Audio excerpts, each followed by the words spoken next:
Okay, so last time you all decided it was a grand idea to pick up some side quests, go into the city of Edesony. Yeah, it's the city. Yeah, Edesony.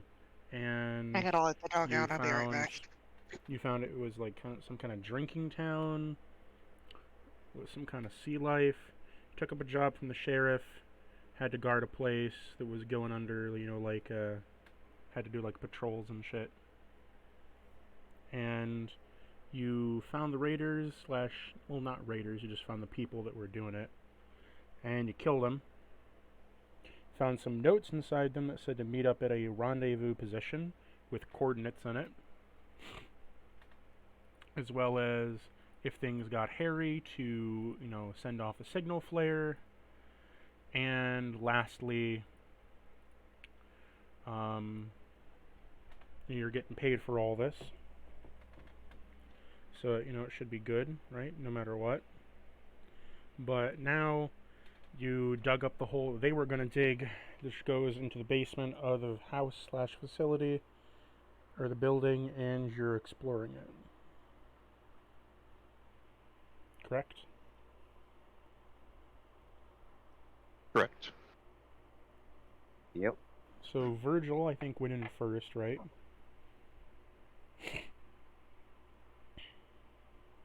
Yeah.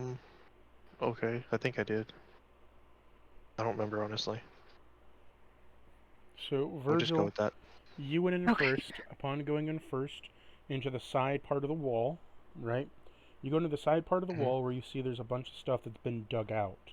The digging looks to be quite hastily done, and the digging that is done there, it doesn't look like it's been done by any equipment. As you see, there's a shit ton of blood stains everywhere.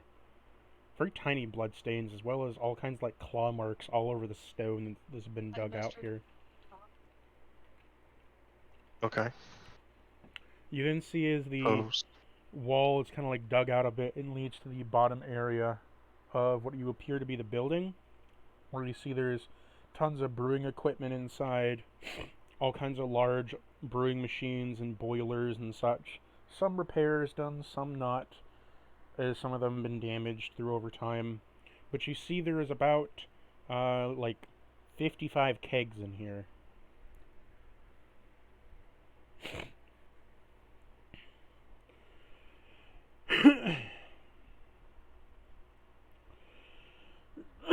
Towards like the back of the building area.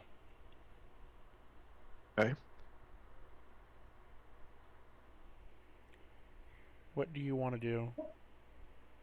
Um, I will climb back out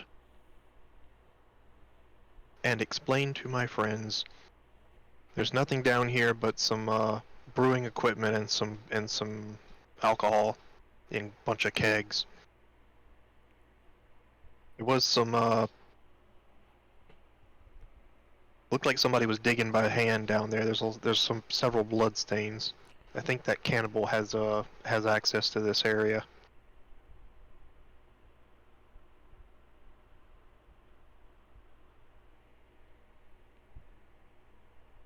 Okay.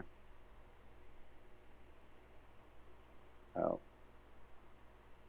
Honestly, I think we should bury it back the way it was. The sheriff told us that they had alcohol over here and that the guys were trying to get to it. Okay. See if you can maybe secure it better than it was. I don't know. Is there Okay. any scrap metal or anything laying around that we could use to, maybe put down and cover the hole and then Depends. How fill are it you in? wanting to fill it? Are you wanting to fill it just so it's covered? Are you wanting to fill it so it's rebuilt the way it was? Or are you wanting to reinforce it? Reinforce it. To reinforce it, I need you to roll me. The person who's going to be building it needs to roll me a. Oh, that would be.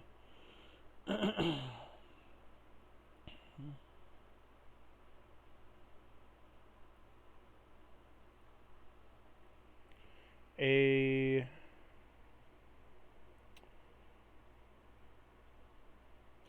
need you to make me a insight check to examine the how this building has been built, and then after your insight, then roll me a repair. Alright, that is a nat 20 on my insight. And my Okay. insight is a +10. Your nat 20 tells you, since you're the one building this, correct? Sure. So your insight comes back with that this building's architecture was well enforced as it originates as a police office slash semi-jail prison. You can see the brickwork has been enforced by steel beams, and specifically that all the scrap metal that's on the outside of this was the second layer of the walling, meaning that it was brick layered, then had a layer of metal in between it, maybe an inch or two thick, and then had more brick on the outside. So you're currently on the second layer where the steel is. The rest of the brick has crumbled away. To repair it, you'll Do need... you want it or not? Huh? Sorry. So now that you know the actual framework, you can gather up some of the spare brick and steel that's around the sides without having to worry about damaging the rest of the stuff in the wall. Now roll me repair. Oh, this is gonna be awful.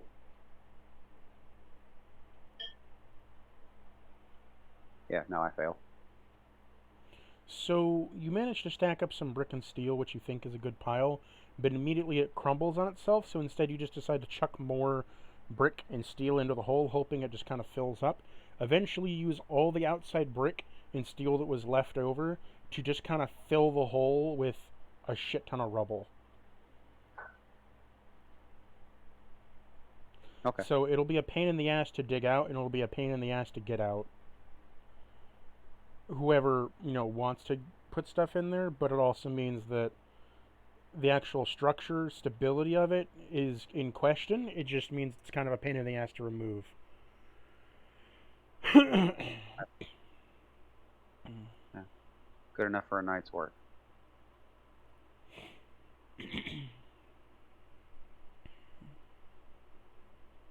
Cool. I guess we go rest until morning and then go report to the sheriff. Yeah. I need to repair my hat and my chest piece. I need to see if there's a place like that in town. To repair equipment, I have pretty good repair.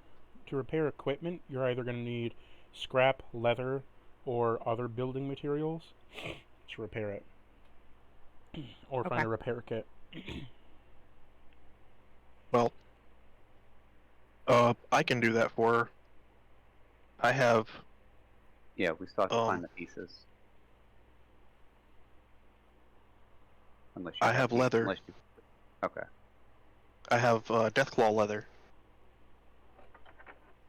We might be able to do something better with that than basic repairs. Well, I can hold on to it if you want me to. Yeah, that would probably make a really nice armor piece.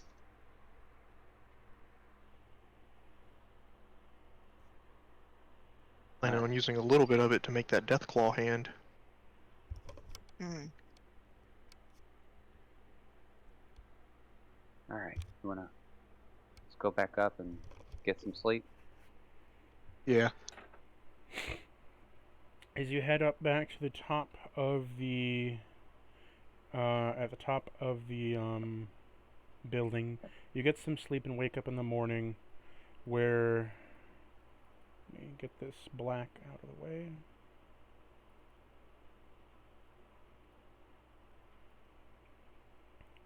It is morning now. As you all wake up, you see that a pork pile is near the dead bodies. He looks up and says, "Hey, come on down here." Yep, be right there. So as you run around the side of the building and coming around, he says, "So I can assume that you got him last night?" These two. The rest of them scattered once we took out their leader there. Gotcha. There was at least 3 of them that got away. He walks over and kind of investigates the body a little bit.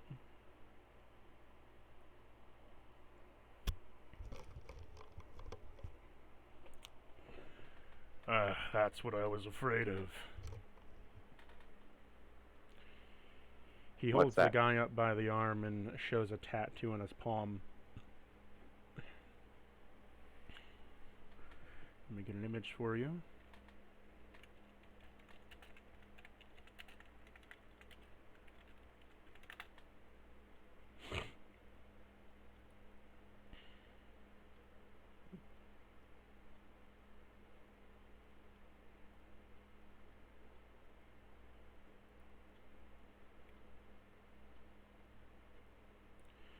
So you see this tattoo on the guy's hand. Pull it up for you. You see the tattoo of a melting skull that is engraved into the palm of his hand, and you see that the melt points have like sutures in them into the skin, where it almost looks like if you tip it upside down that it's pouring out from the hand. So when he goes to like shake your hand or whatever, it would look like to you viewing it that the skull is pouring out of the sutures.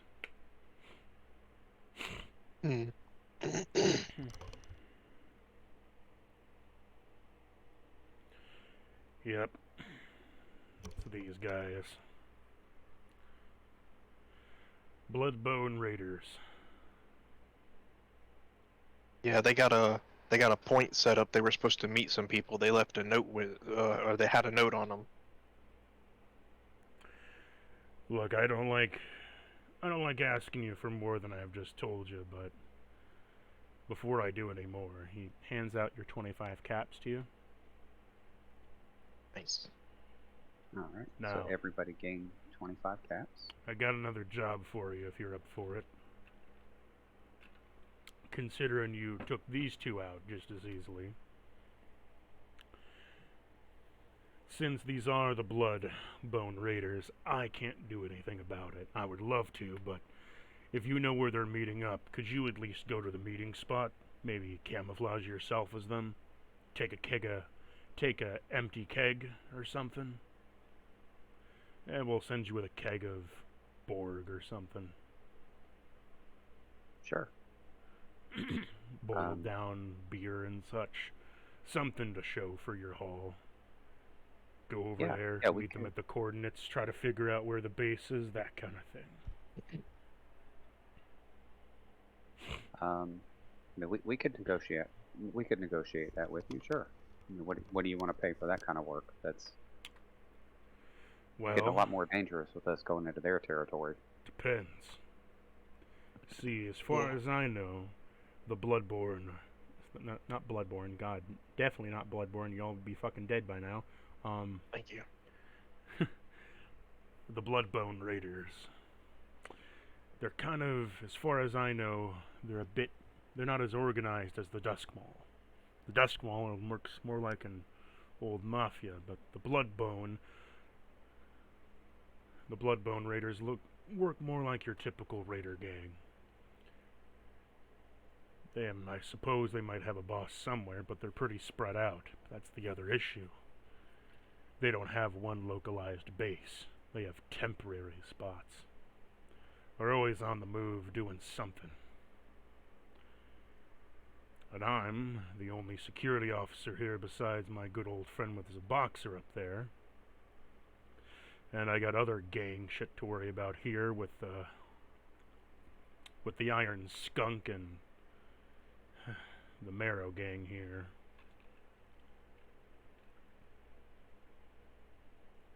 Those are interesting names. The Iron Skunk really isn't a gang, more so as an abomination of the wasteland.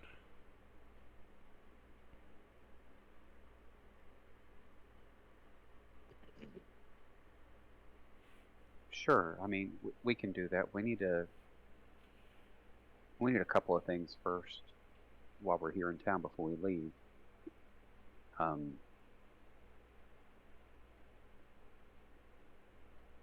We need a place to do some repairs and, a doctor, medical supplies, something.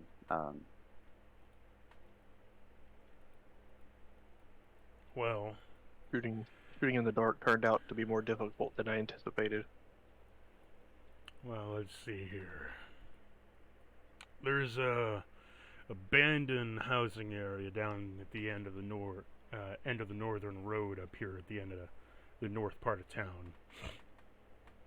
It has some kind of workshop supplies there, your general amenities, water, a couple beds, something like that for you to get yourselves cozied and secured away.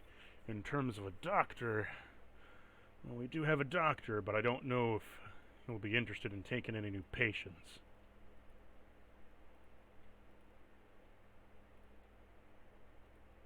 Okay. Well, we can start with that. Do you have access to clean water here? We do, but the clean water is usually reserved for if we're making grog. Helps stretch its lifespan out.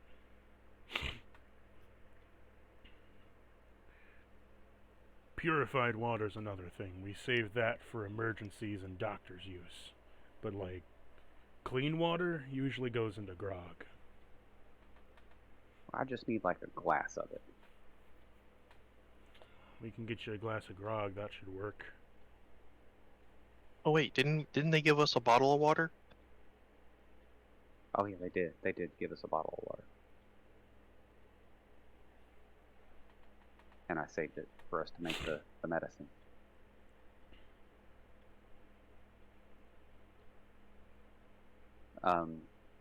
Virgil, will that stuff work if we put it in grog? I think its effects are lessened if the water's not clean.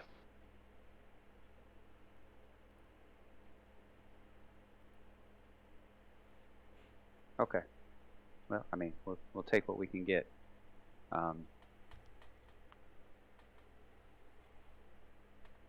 right. Well, we'll go check out that house and get set up. And can you have them bring us a barrel of that stuff while we make our preparations? What, a barrel of grog? Yeah. Yeah, whatever it is you want us to bring there. If it's a barrel of grog, if it's an empty barrel, we're going to go check out that house, start making our preparations to leave. Okay. In the meantime, as for cost, depends. If you go out to the location and there's nothing there and you come back, I'll pay you 10, 15 caps. But if you find some people there and you have to engage, consider it 20 caps.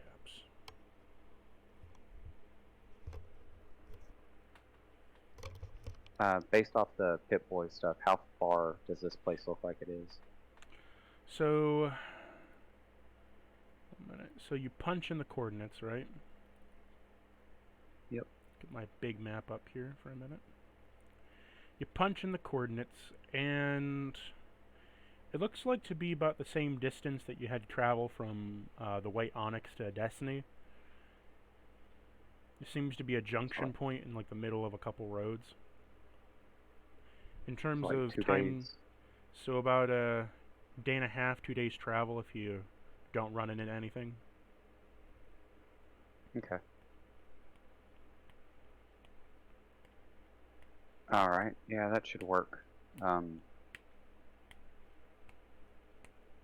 Anywhere that we can buy supplies? He's well, that's the thing here. We're not really so much of we're more of an exporting town. Well, we do have a supply shop. It's the tavern/inn up top over there. We don't really carry a whole lot of goods that we don't really produce. We trade for some food here or there, maybe a few defenses in terms of bullets and, ammunition, but our main export is booze. And Okay. We get a decent enough protection from down south. It's just this has been its own can of worms. You see, we get protection from the Duskmaul Raiders. However, their jurisdiction is only right about a couple miles past Destiny, meaning that while they are privy to come defend the town if we're ever invaded, the forces stealing our booze are never that big. So, under that file, we don't usually get any help. The most I've gotten is the boxing guy over there and some extra ammunition / a couple landmines. But given the city is so small, I don't want to set out landmines and have some poor John on a stroll get his legs blown up for no fucking reason. That, and with all the fish coming through, a landmine's pretty much worthless.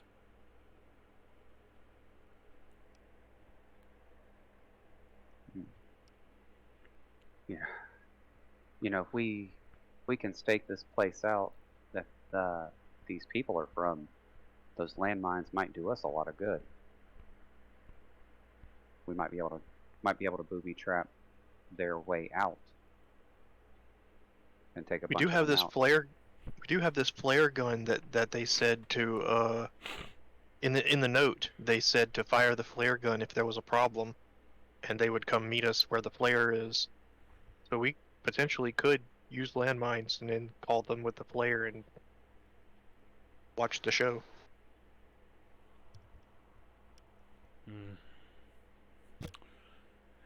I'll talk about it with the head of the I'll talk about it with the mayor.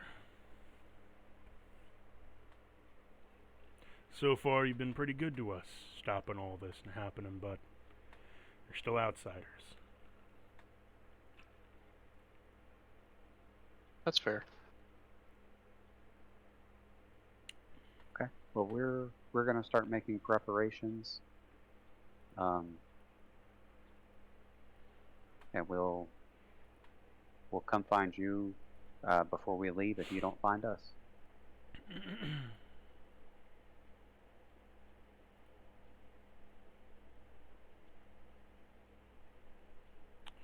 Okay. And with that, I go back up here where he said, I guess this is the area he was talking about from these people up here.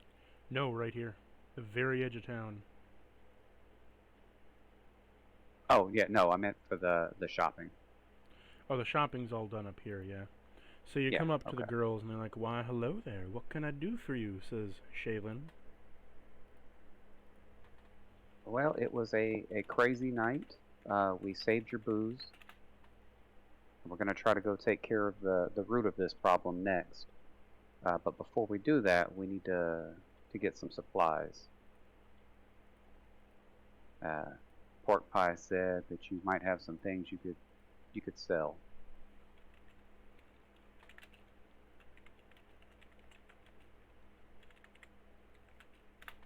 Well, that I might have some stuff, but considering that you've saved our asses and you've saved our stuff, I think I could help you out a little bit.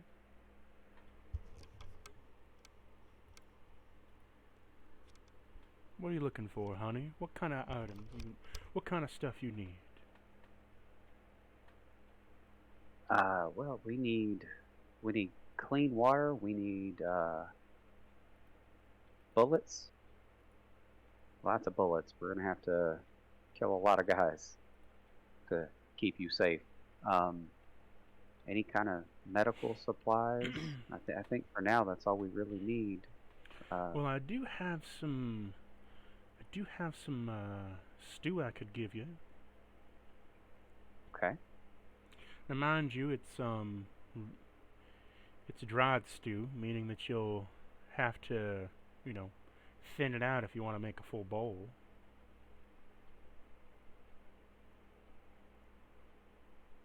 Okay. So how much so she's offering you, I'll just type out a list real quick. Well, sorry, no.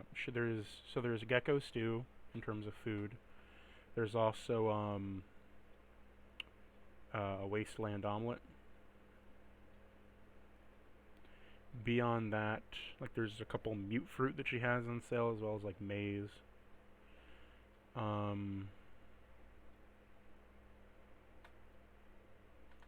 In terms of consumables for like drinkables, she has Yeah.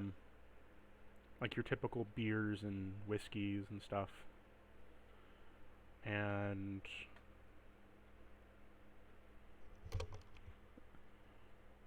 some like boiled water.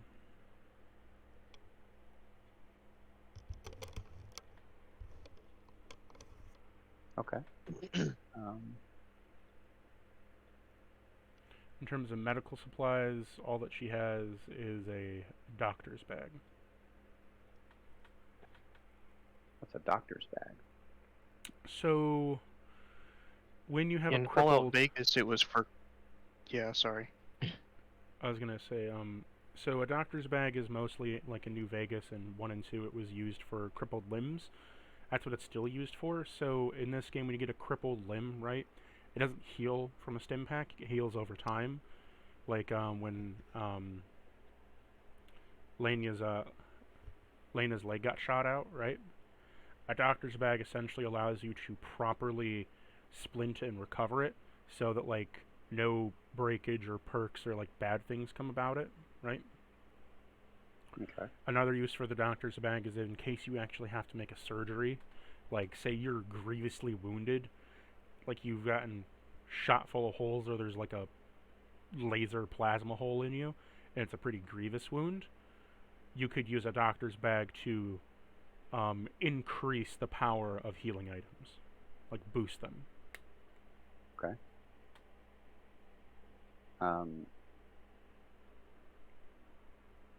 Yeah, we could use some of that water and do.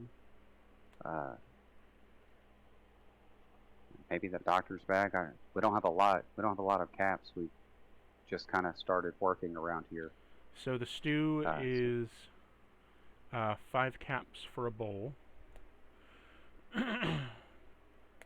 The doctor's Okay. bag itself is 40 caps, and what else did I say there was? Oh yeah, and like mute fruits and like boiled water are like 2 caps. So I don't know how you are about like food and water realism in your game.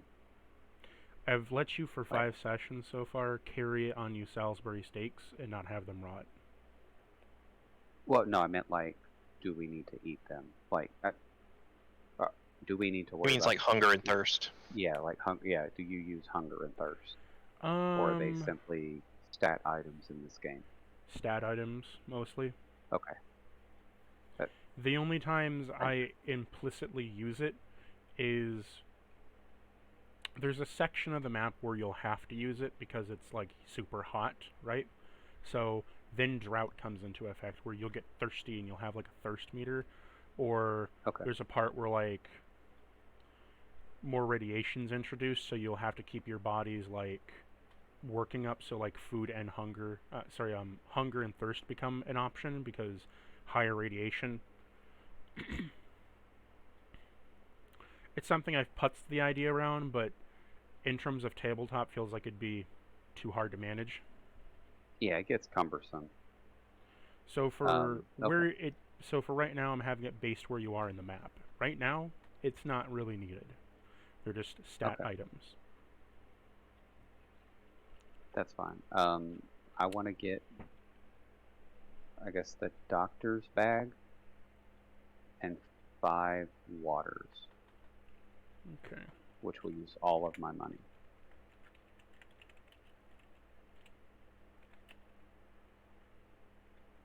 Now for the doctor's bag, is it one and done regardless of the circumstance, or is it like we're just using the tools from it when it's enhancing other items? You're using the tools from it, but it does have an X amount of uses before it's gone. Okay, cool. Oh, you said he said you have bullets too, or that you might have bullets. Let me just type this out real quick. Yeah, that's fine. I holler for Virgil and Lena to come up here.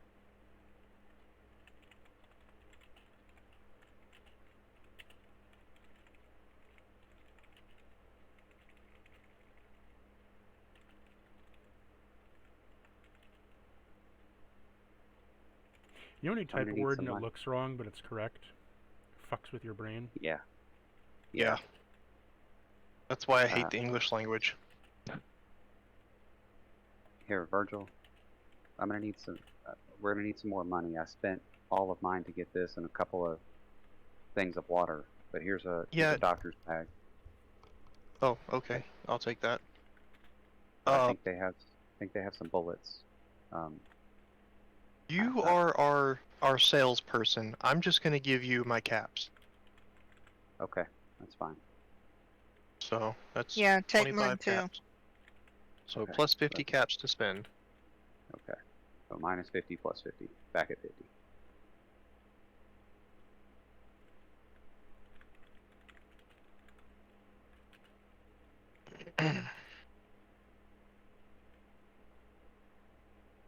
I hand Virgil one of the things of water. This is Okay. boiled water, so it's clean. Can you Nice. can you make me a drink? Just as soon as God is available to observe the rolls. Yep. Almost done. No, you're fine. We're just doing the role play piece, my friend. Yes, I can absolutely make you that medicine. You need it. I am all fucked up. One day I will not be all fucked up. Maybe. Okay, You got a taste of it. Putting the doctor's bag in Virgil's inventory. Well, I'm putting it in your Discord inventory. So it gives a plus 15 to medicine checks regarding crippled limbs and boosts healing items by a flat plus 10 HP when used. 25 combined uses. A broken limb equals 1 use, and a boosted heal equals 3 uses. Okay. If you wanted to have something that boosts purely HP based items, you'd want to get a first aid kit. Cool. They both can do the same thing. It's just that a doctor's bag only has 1 use for healing a broken limb / repairing grievous wounds, and a first aid kit is like 1 use for healing, but like 10 for repairing a wound. So if you have both, it's better to use them for their appropriate thing. And then the boiled water is plus 2 HP over 1d6 hours. You heal on the hour, the plus 2 HP. Alright. While we're Very in this slow downtime, regen. I'm gonna. Yeah, do the rolls. Oh no! I was gonna say while we're in this downtime, I'm also gonna reload my weapon. I assume you guys already do that, but Oh, okay. it's kind of assumed in the downtime that you guys are like reloading your guns. I'd assume you're not going to Sure. go out empty holstered or caught That lacking. sounds really smart. I'd assumed you're all not Um, caught lacking, where it's like, die monster, oh shit, I'm out of ammo. Click, click. I spend my first 2 AP reloading this gun that I've had 8 hours to reload. Yeah, it just doesn't make sense to me why you wouldn't reload it. Okay, so It's like one of those drop- it's like one of those like little quality of life things like in D&D where it's like, yeah, the ranger would reload his crossbow. I wouldn't imagine he would just leave it empty for forever. So I go into my Pit Boy and I load up the chipset to receive the pill. You see the little vault boy that says, generating pill! You can now cure your own rats. Little pink. Alright, and I take that and I drop it in the water. It fizzles like Alka-Seltzer and lets off a iodine salt smell.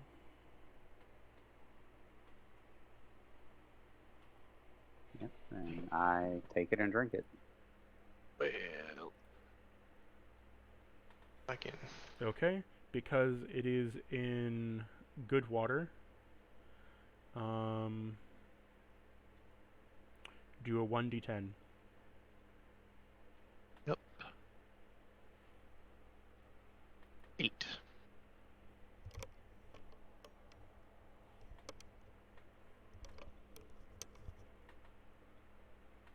All right, so we got an 8.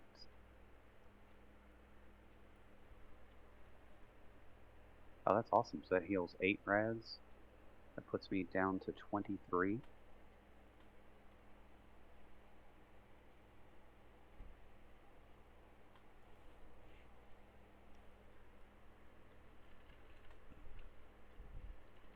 Hey, look at you. You're getting there.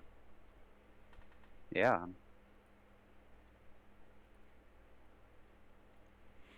4 or 5 more days of this, and I'll might be cured. So, you also asked about ammo, as Yeah. Melissa says, well, we have some ammo. I don't know about very good ammo. Oh. See what you got. I need rifle ammo. Oh, I'm sorry, we don't have any of that.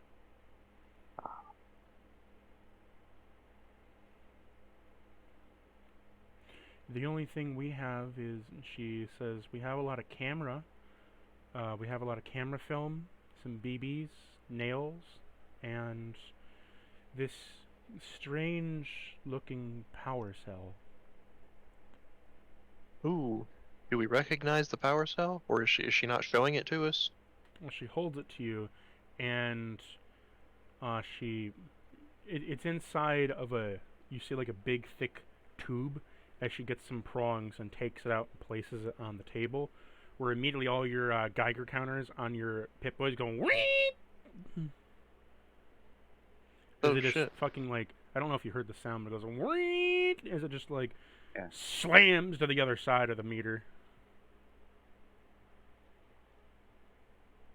Yeah. Put that back in the little container there. Do we recognize what it looks like? It is a thin tube that looks like a stretched out fusion core that is glowing a unnatural cyan blue energy with pulses of green waves in the middle of it. So does So that it's look not a like fusion core, it just looks like one. No, it's not a fusion core, but it is very interesting. Yeah. How much do you want for that thing? That would be prized. It's a very dangerous piece of ammo that we have. We were told by a scientist that we shouldn't let it go for almost anything, but if it was to sell, I would say, 200 caps. Okay. I'll keep that in mind. We can't afford that right now. That's just more than we have.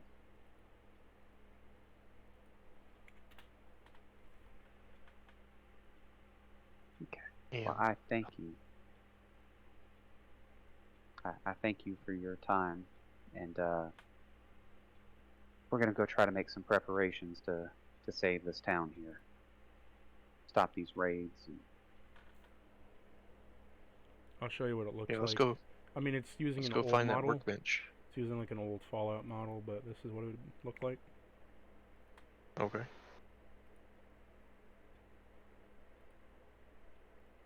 Oh, that looks like the alien power cells. Out of character, yes. I apologize. Why do you apologize? Yeah. Because I'm Yeah. trying to stay in character. Oh no, I was saying, as a DM, out of character, yes to your question, yes to your answer. Right. Yeah. You don't know what that is yet, but yes. that No, is no, what no, that is. no. Yeah. Your character doesn't I'm- know, but you know. That is an alien power cell. That's why the I'm fucking getting thing this- went off like a goddamn. Like, okay, put it back in. It's very angry. Put it back in its cell. Just getting nostalgic over games that I've played. That's all. As they take the cell off, you're fine. As they take the cell off and put it back in the crucible case, the wood is now glowing green where it was. Jeez.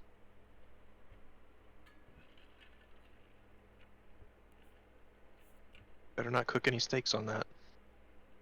Alright, guys. No, it usually dissipates in about a couple days or so. Oh, you said you had some stew. How much was Yes. the stew? The gecko stew was 5 caps a bowl. Okay.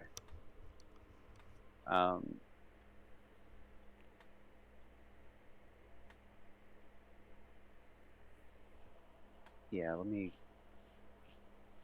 get a bowl of that. 1 bowl? Yeah, I mean, is anybody else hurting and need to heal? Oh yeah, I'm fucked up. Okay. Then 2 bowls. Well, did y'all take your long rest heal? No. We haven't gotten to do one of those yet, so what do we do for that? Okay, you slept all night, so I'd assume you have a long rest, but... Yeah. To rest, you're in a safe area, so you're not needing to roll the survival check thingy. But, it's your endurance times 2. Okay. So we heal for 8, or I would heal for 8 because I have 4. Okay. Okay, so I have 3. That makes 6.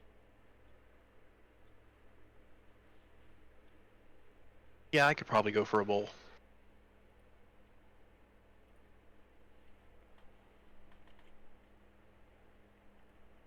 If you could sum up how I feel as numbers right now, I'm about halfway. Okay.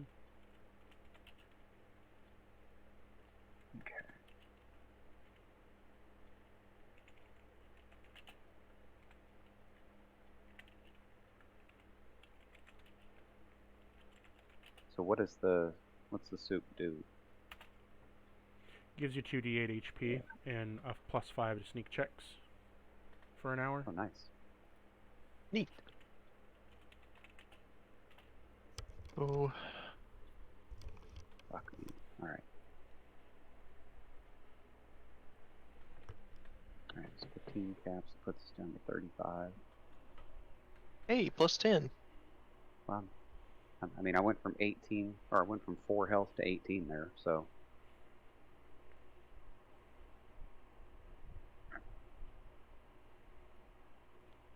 What about Jackie? Gotta roll hers. So That's roll not an 2d8. 8, is it?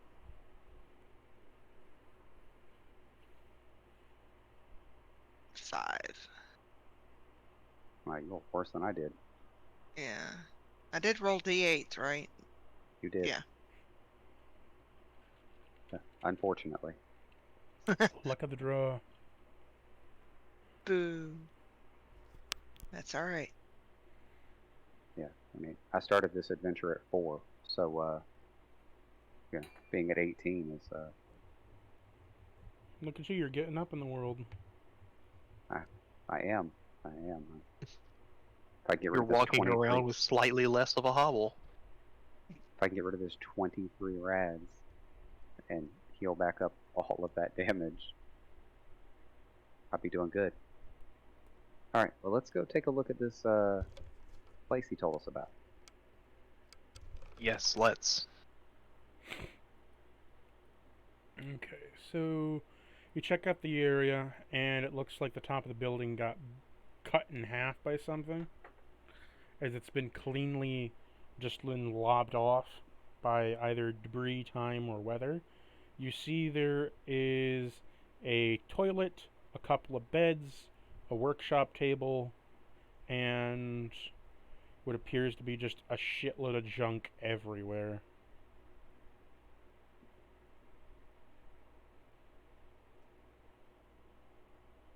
So, You also, if anybody wants to roll me investigation, Sure. That's exactly what I was about to say. I was about to say, Virgil, why don't you see what you can find here and what we can use? Investigate. I rolled a 3 and my investigation's a 9.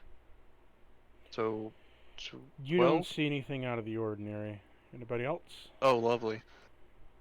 Yes, somebody help me look. I have a 3. Yeah, I mean, if we can all roll, that's fine. I'll roll too. It Sure. doesn't matter. Yeah, you Nat better 20. roll. So your nat 20 comes back with yeah, I saw the nat 20, sorry. No, you're good. Sure, why not? We'll just do 2 of those tonight.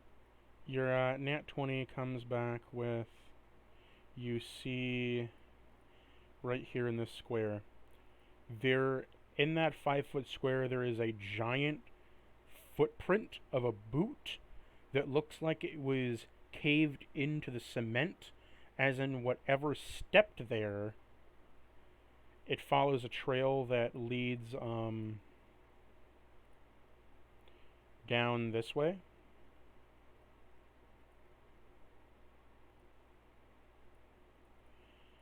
And that trail is just step marks of these big fucking feet that are ingrained into the cement. That it was heavy enough to step down and crush into the cement beneath it.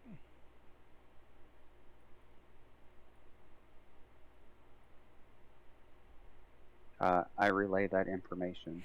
Does this look old or Well, Sven, recent? given your nat 20 and your military background, that looks like T-65 power armor. Oh. You know, power armor that was only given to elite guardsmen and people that could face tank tanks. Glad that's not what I was thinking. What were you thinking? I thought you were describing us the footprints of a behemoth. Who do you think's wearing the power armor? No, a behemoth is a very special kind of super mutant. I know what it is. Yeah, I know they're like 15, 20 feet tall for a lot of them.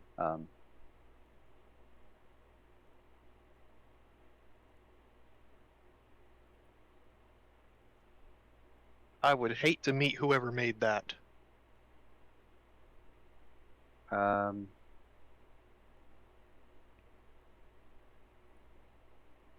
gonna follow the footprints. Do they lead out of the building? They do, and if I you thought don't that's know what what he said. T-65 looked like, that's a armored T-65. I guess I'll follow. You follow as you see it in the sand, and specifically, the sand has been crucibled, in the sense that each step has generated enough heat that it has turned to stone. It is literally stone glass that continues the trail down.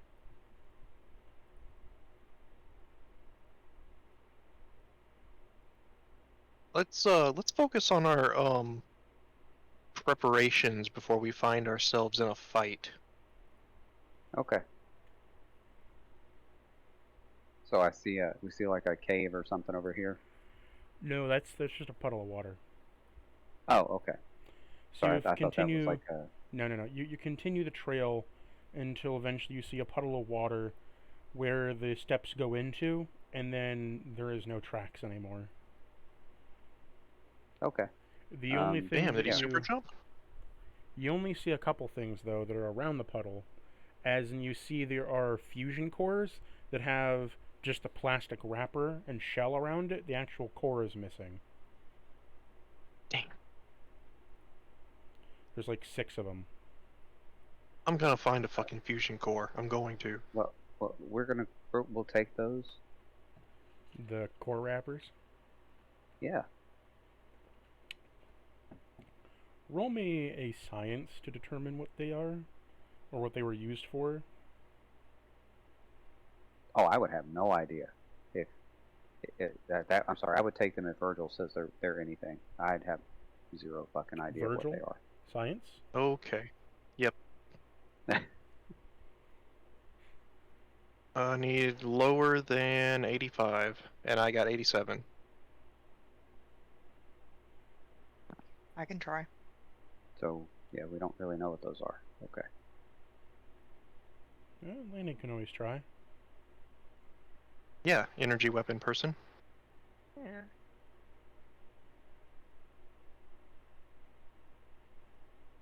No.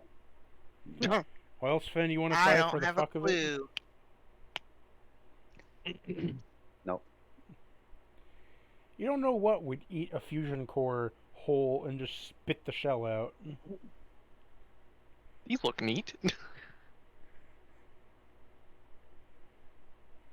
It's like someone sucked it out like a crawfish. Ugh. Was that the crawfish or to the sucking out? To the sucking out. I'm just imagining some things sucking it out like a crawfish. Ugh. Yum. Radiation. Mmm. Okay. Yeah, before I don't want to fuck with that puddle. I mean, there's Yeah, I probably know. something terrible down there. You have enough radiation, sir. I have way less than I used to. Sven, It's still enough. when you huddle them together, they begin to tick at your Geiger counter.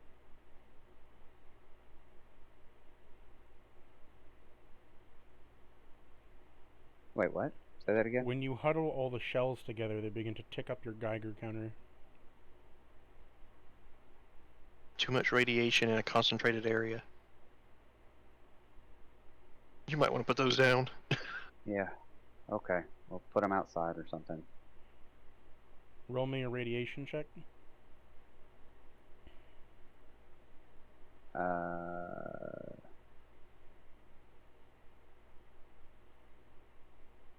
10.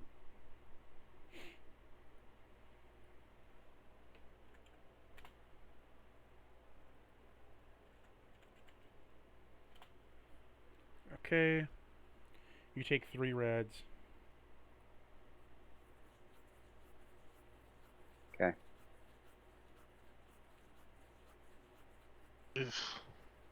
All right. Well, we'll leave these alone. I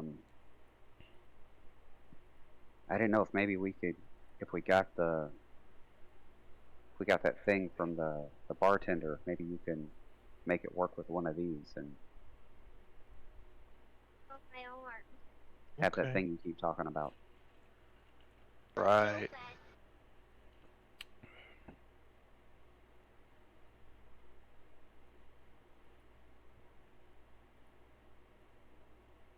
All right. Well, let's come back in here and we'll make these repairs.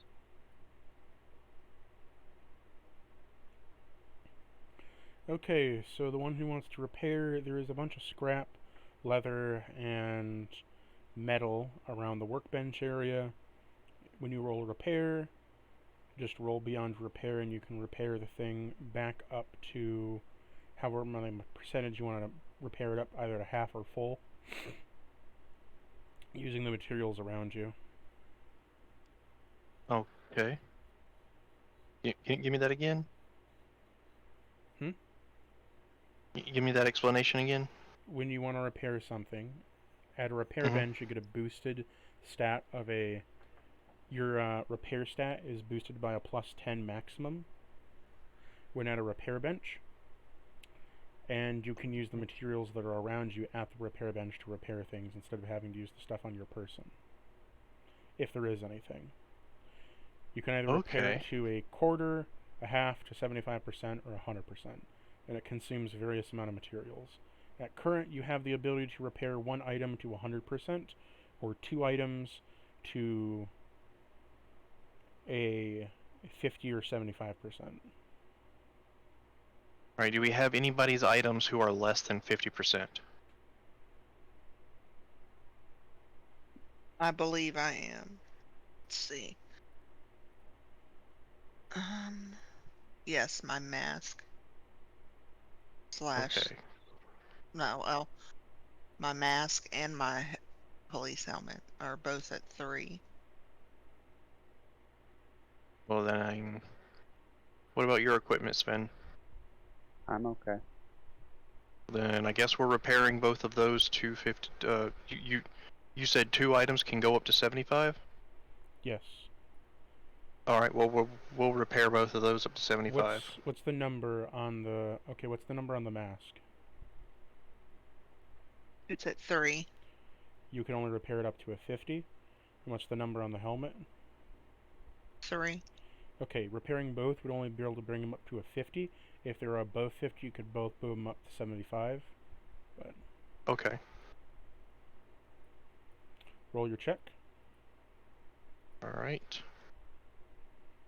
That is 87, and the hit for my repair is 99. No, not the hit. What's the skill? The skill points is 89. Oh, 89. And you said I get a 10. plus 10. Yeah. So then you would go for it. And so upon repairing it, you hand it back to them, repaired. It looks a little bit discolored in a few spots, but it's repaired. You repaired it with some cloth, some beat up leather, and a few pieces of metal twinge here and there. All right. I need to roll again for the other one. No, when working did at I a both repair bench, both of them. when working at a bench, you can do a one and done. You don't need to do multiple. Nice. And Okay. that puts them both at 50. Yes. That's the beauty of a bench, is that a bench is, allows you to do it all one and done. So if you roll really well, you can be like, yeah, I did repaired it all. Because All right. you have like tools and shit that are here for you. So this Deathclaw hand, want to go ahead and craft that. Okay, you have the recipe for it? Oh shit. No. Well, that's on the back burner then.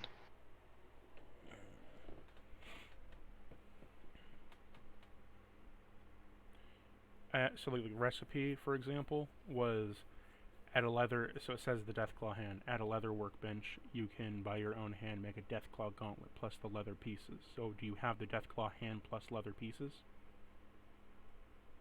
Mm-hmm. Then that's what I mean by recipe.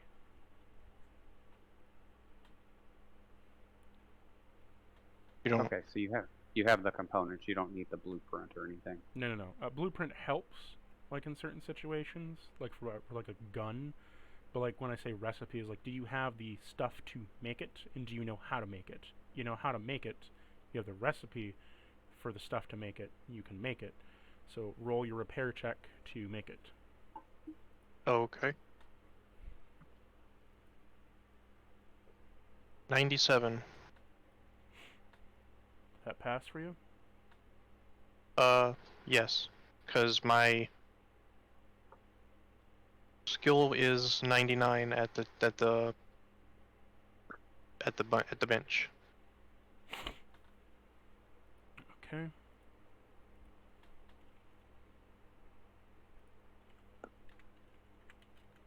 Kind of damn close there.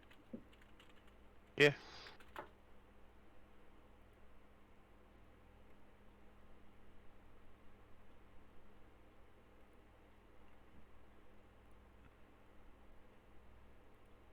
Let me pull up the image for you and give you its effects.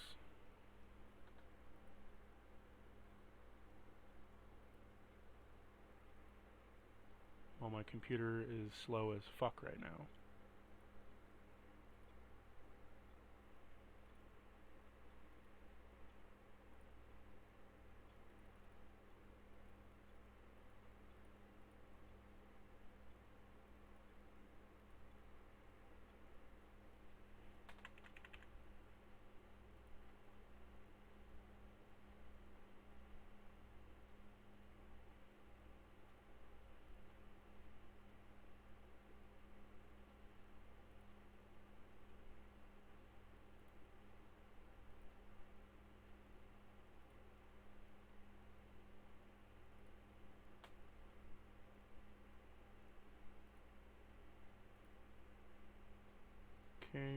minute. Getting it typed out for you in your thing.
Almost done.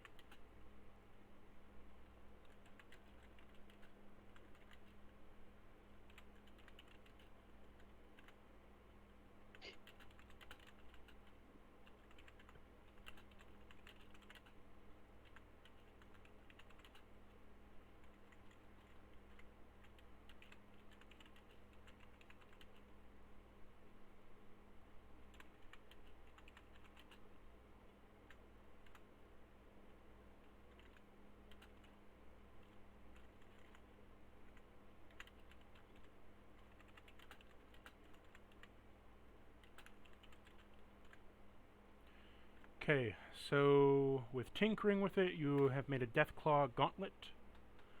I have put it in your items and equipment.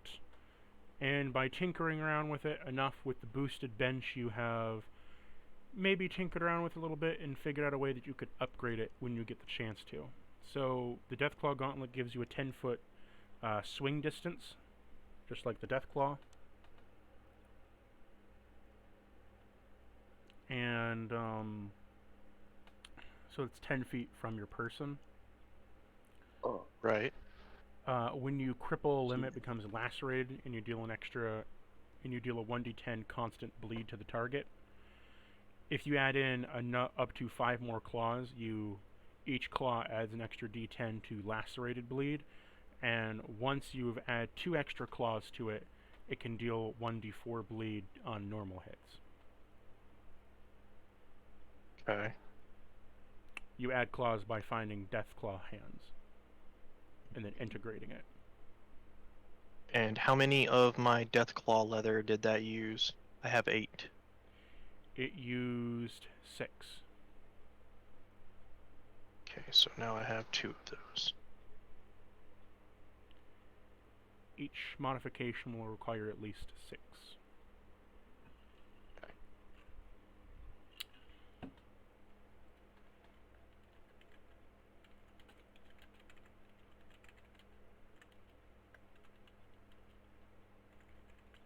Does it look like there's anything around here that would generate heat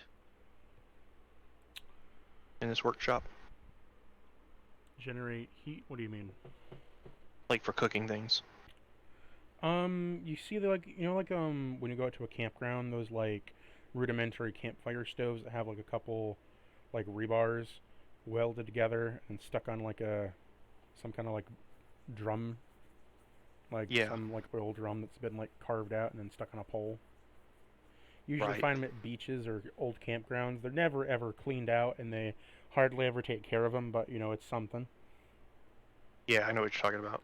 There's that, and there's like just a shit ton of like tar that's built up in the bottom of it. It's like a solid block of tar and grease that's been built into it, caked up in there. Alright. I want to clean that off and cook these Deathclaw steaks. To clean it off, you're gonna need to roll me a radiation check. Oh, lovely. Radiation. I mean, it's science-based, so at least you've got a good score. Let's see, I rolled an 8. My radiation's an 8, so 16. So your radiation check comes back with a 16. You remove the tar and grease brick. As you find on the other side, there is a glowing green dead rat in the middle of it that has been encased over the years in all the much tar and grease. As you chuck it just kind of over the side of the building, as it cracks, and then you hear a brief poof, an explosion as your Geiger goes voof, as radiation dissipates up into the sky.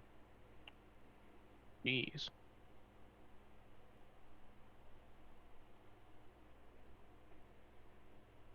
But you now can So cook I on it. forgot I had to modify my sheet real quick. I took those 3 rads, but I shouldn't have taken them because of the mask. Okay, you can remove it. So, yep. So I took them back off of me and took them from the resistance per day. Alright. So, cooking these 10 Deathclaw steaks. I'm not gonna make you roll a check to cook. Well, how do you want to cook them? Do you want to just like cook them, or do you want to try to like gourmet them? No, just cook them. So you just kind of slap them on there, and like your old uncle at a drunken grill cookout on the 4th of July, he gets a little bit drunk, you get a little bit distracted, it ends up charred anyway. Fuck it. Who's gonna care? You're all drunk. It's 4th of July. Oh, it brings back the memories. Nice.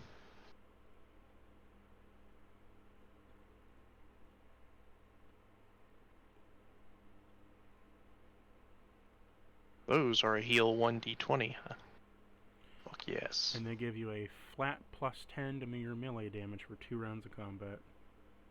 Yeah, I see that too. I think that's all of my preparations, unless y'all need something else repaired. I don't think we have. I don't need anything repaired, but I don't think we have anything to do any more repairing with anyway. Yeah, well, that's true. What preparations do you guys need to make?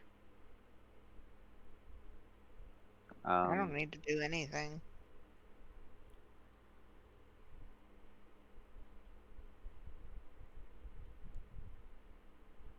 Yeah. I think I'm okay for now.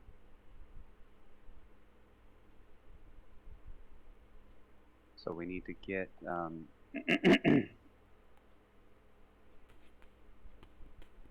we need to get the barrel. As you say that, pork pile comes over to you, or like a worker of pork pile says, "Okay, here's your barrel."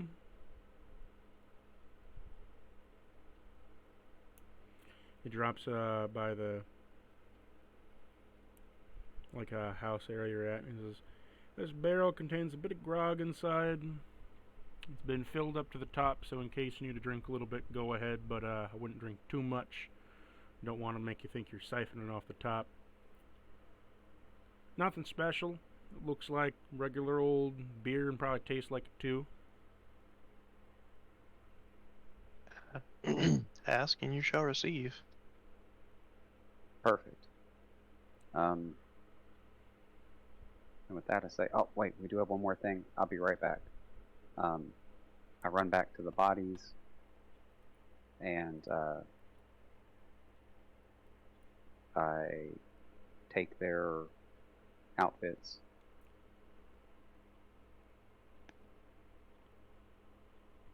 Because they told us to dress up like them. Okay. So I take those 2 outfits and bring them back. You find a captain's garb that's just like, it's like a green duster coat patched together with like other cloth and shit. It's like painted over with green, and like some kind of weird helmet The helmet looks like it's like a World War II helmet. It's been cobbled together with scrap metal to make it kind of look like a biker helmet. But they haven't shaved any like the sharp metal pieces off, so if you lean your head one way or the other, you're going to stab your shoulders. Okay. And then you just see like a regular guard's uniform, which is just a bear sack. It's just like a bear potato sack with some leather over it.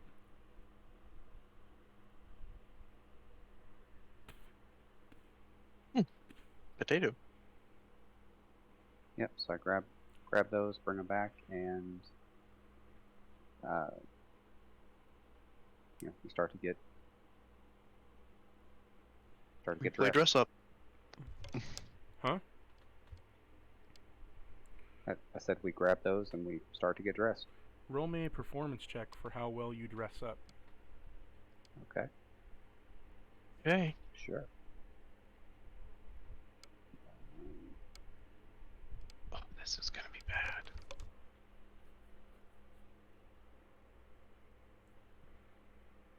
Oh. Nat 20 for Virgil, and a 27 for me. My So performance Virgil- is only 2. So Virgil, as you get a nat 20, you put over this potato sack and everything, and you look like a normal...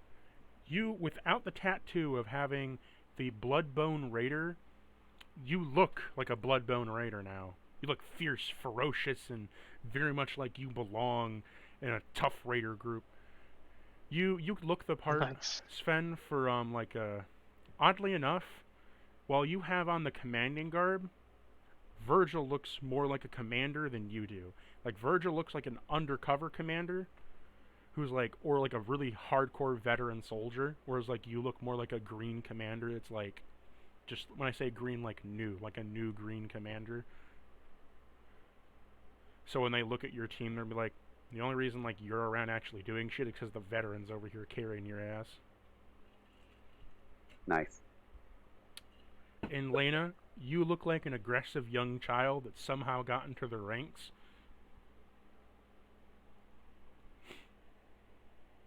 Hell yeah. I mean, she's running around with a laser pistol and a plasma pistol, so... Fucking scary Right. as shit, I know. Reminds me of, All right. do any of you listen to the radio show, Chad, for Fallout? No. No. It's a No. Fallout 76 radio project by a bunch of guys that do it, and one of the kids is one of the voice actors plays a kid that has a possessed stuffed teddy bear. Nice. So Tiny Tina.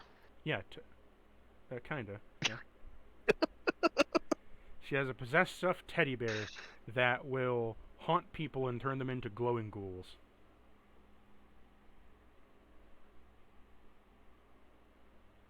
Oh.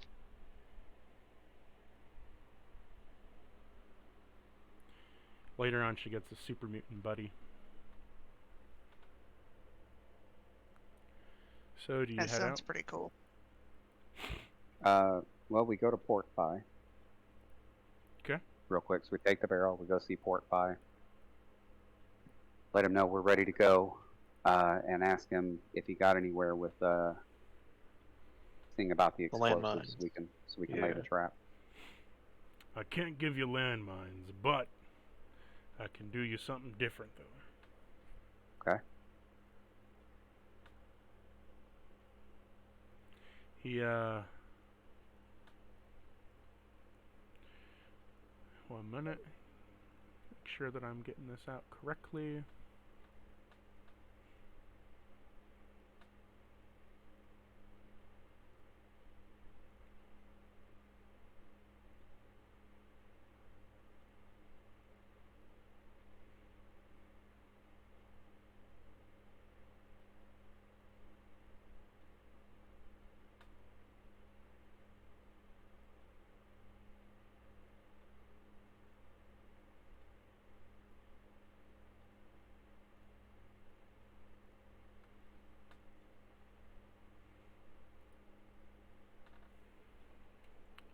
He gives you some dynamite.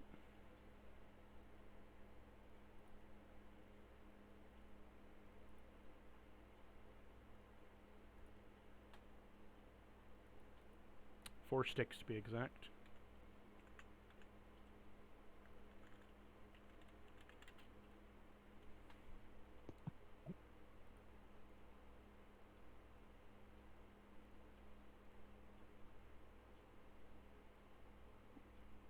All right, are we going?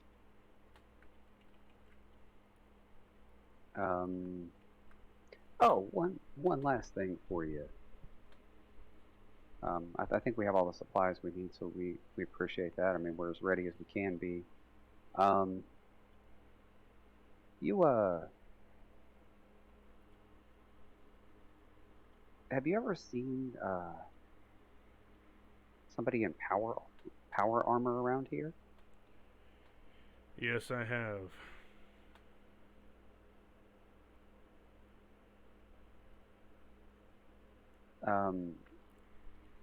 When's the last time you've seen that person? That abomination appeared about a month ago. The power armor, or are you talking about something else? The abomination I told you about? The steel skunk? Oh. Came out of nowhere, smelling like death and disease. Had a black stripe down the middle of it, with a pure white steel and chrome armor. You call it power armor, I call it Death's Judgment. He came in with some kind of rifle. Sounded like bombs going off.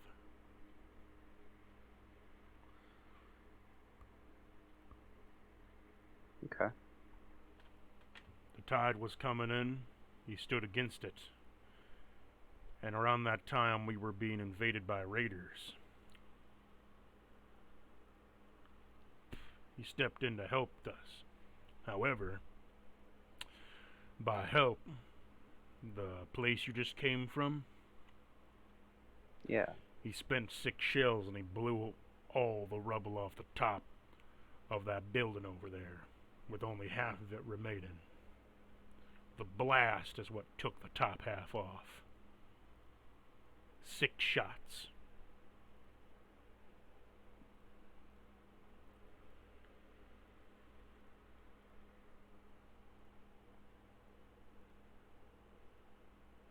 Okay.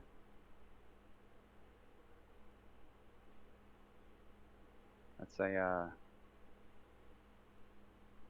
it's a powerful weapon indeed. He didn't say anything. He didn't even stick around. He just looked at us. Stared for a good 5 or so minutes. He then walked away. There hasn't been any sightings of him since, but after he fired that gun, he briefly went into the building, looked around, and then left. And as soon as he left, we've been having reports of people hearing metal clanking at night. I go out to visit, but there's nothing there. Nothing to see. I think it has the whole town spooked a little bit.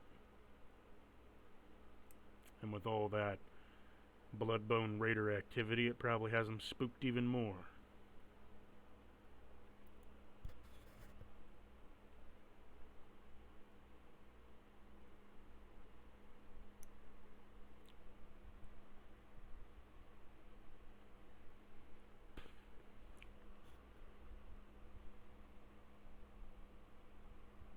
Okay.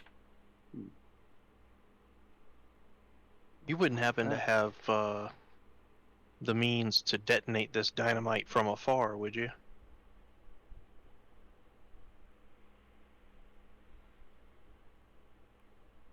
Well, it has a fuse on it. No, I mean some wire and a plunger. Oh, we don't have that kind of demolition equipment here. Okay. We're not a mining town, you see. We're a brewing town. But I do know of a place that might have some supplies for you. It's called Hollow's Hatch.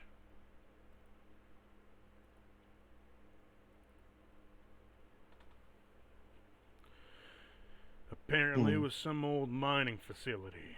Back in the day, my grandfather used to go there and talked about mining coal. There might be something over there. But I also warn you, smack at the edge of two dangerous things.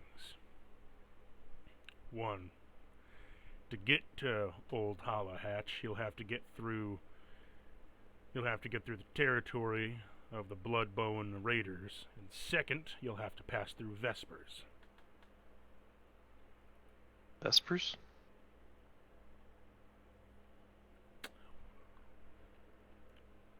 What is that? They're a good sort of people, you could say, as long as you don't offend their beliefs.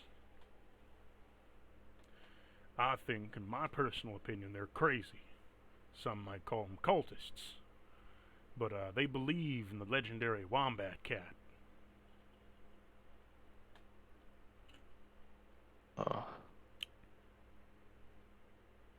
It might be more trouble than it's worth trying to get that. They believe But it would be perfect for setting up a trap.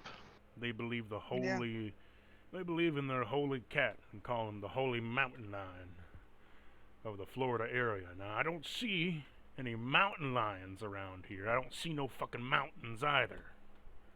But to each their own. They believe in the wombat cat. Some six-legged fucking cat with two tails and more of a spider with furry claws.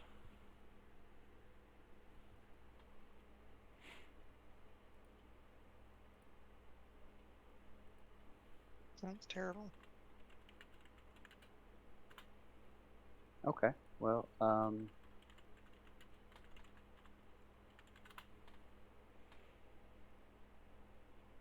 I think we're ready. We're gonna head out and see if we can take care of this for you. And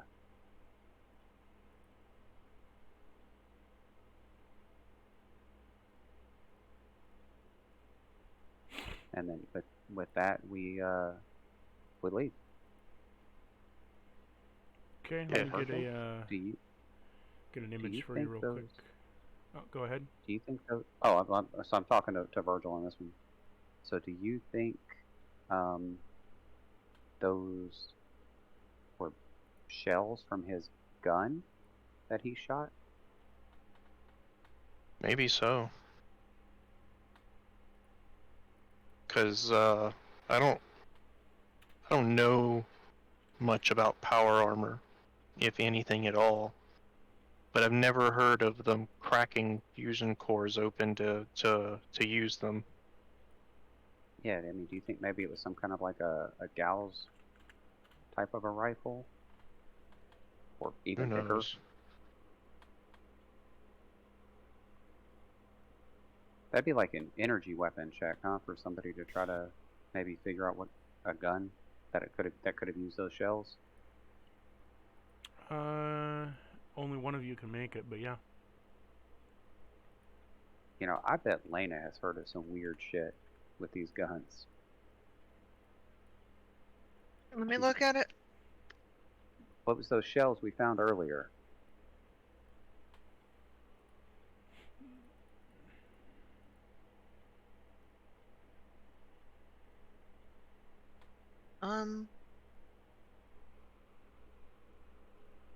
Roll No. a energy weapons check.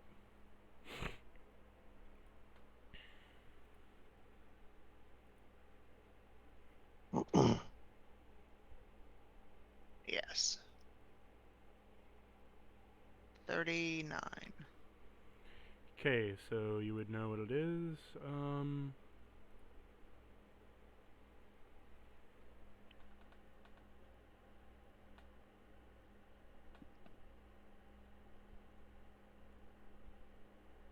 You would recognize that as you were. So, Lena, you were never big into like reading a lot of books, but you looked at a few of the war magazines that were around in the vault, right? That showed like old war, like propaganda stuff, and one of them was what they called the Tesla cannon, which was America. It said like in the propaganda terms, America's lightning-fast weapon against communism. The steadfast bolts of iron that it would shed would lurch out God's given blast to fight out the red commie menace, scorching their lives and sent straight to hell.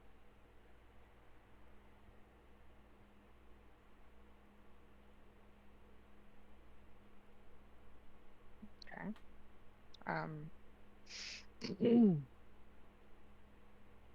Sorry, I'm losing my voice.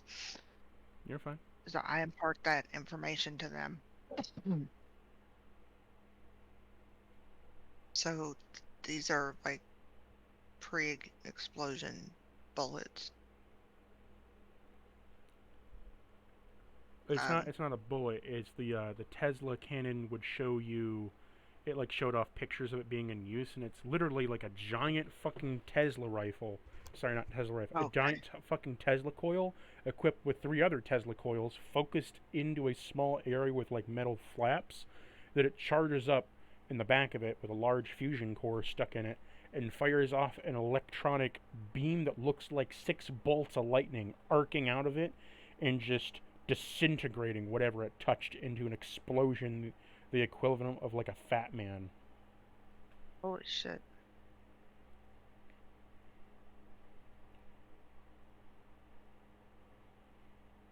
Okay. Basically like nicknamed the lightning rod of God.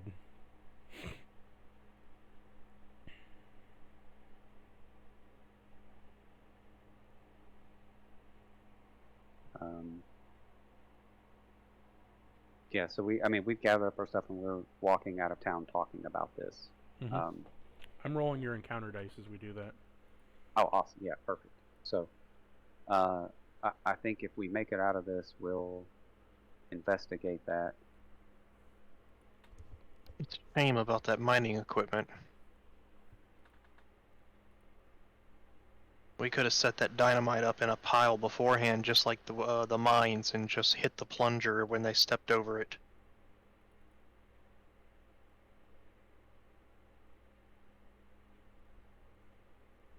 I don't know. I don't know anything about that.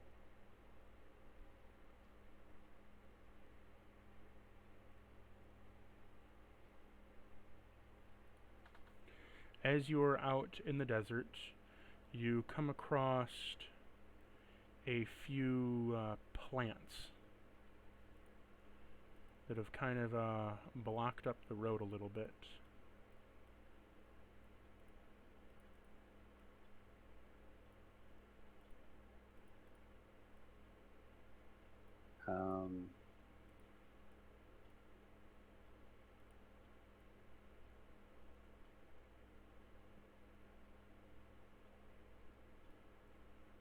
Are there plants moving? No, I'm just setting up the tokens.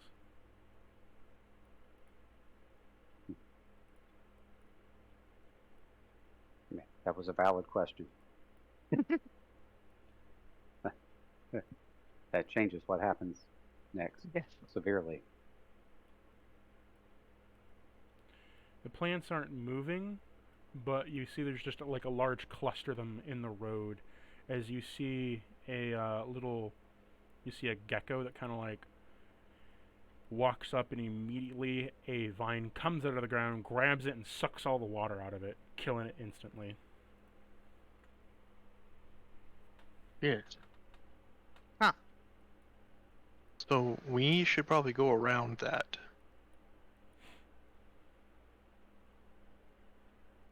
How far What out if did it follows us? how far out did it grab the gecko from? The gecko was about 10 feet away from it as it just went and then sucked all the water out of it. Yeah, we can avoid these. Sure.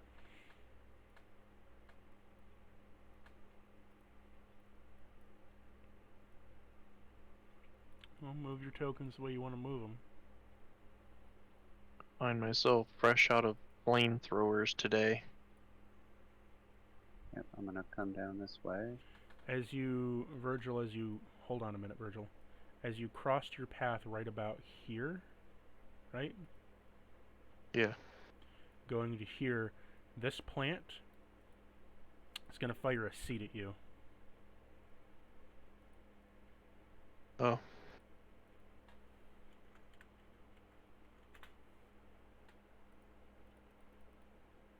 Alright, I'll move back here. This is where we were at when he Hits. did that. 5 damage from the seed.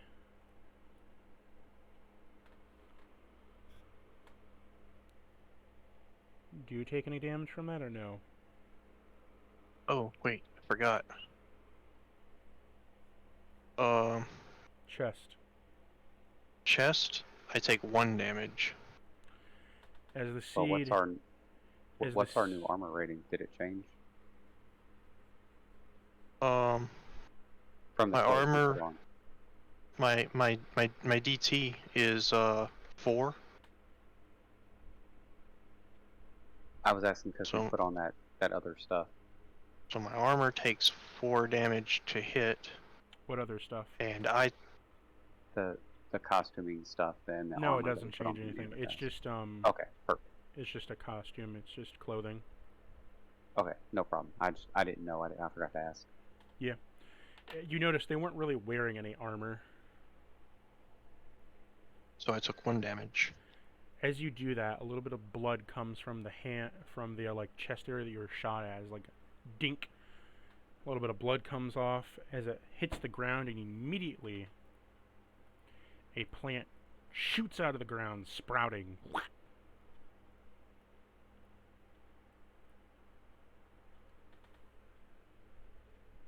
Well, shit.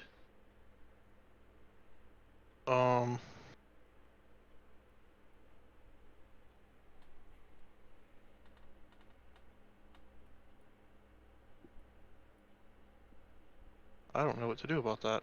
Roll time to do combat. I'll highlight the ones in green that are in combat at the moment.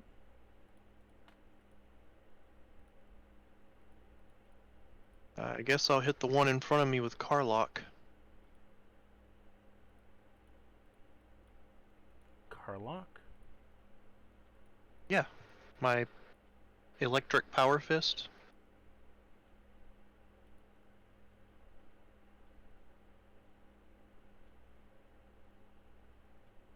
Oh, okay. I've been playing Baldur's Gate. When I heard Carlock, I heard my brain was like Carlac. That's exactly where your brain should go when you hear that.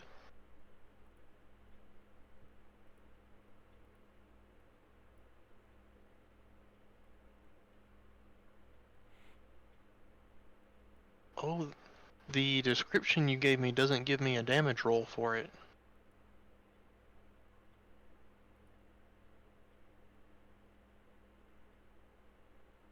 One minute.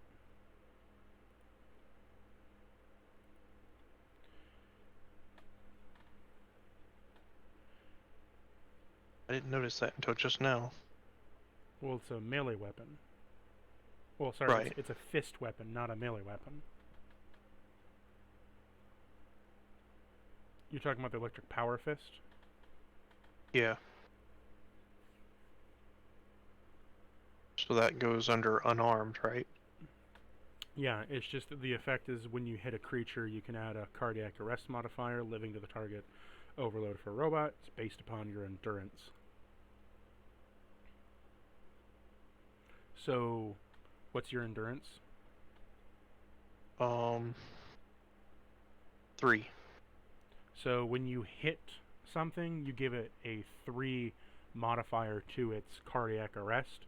So for a living target, that would take 4 hits to 4 landed hits.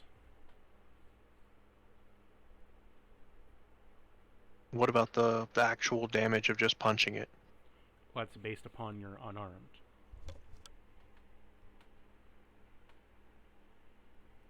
So I'll go back to the formula.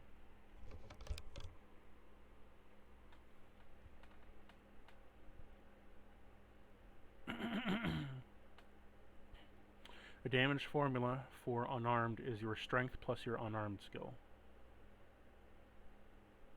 Is to hit under it.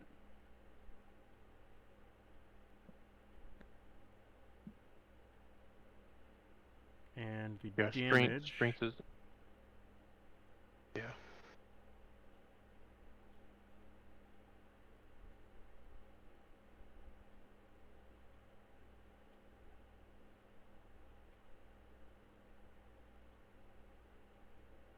Where did I put the damage calculation?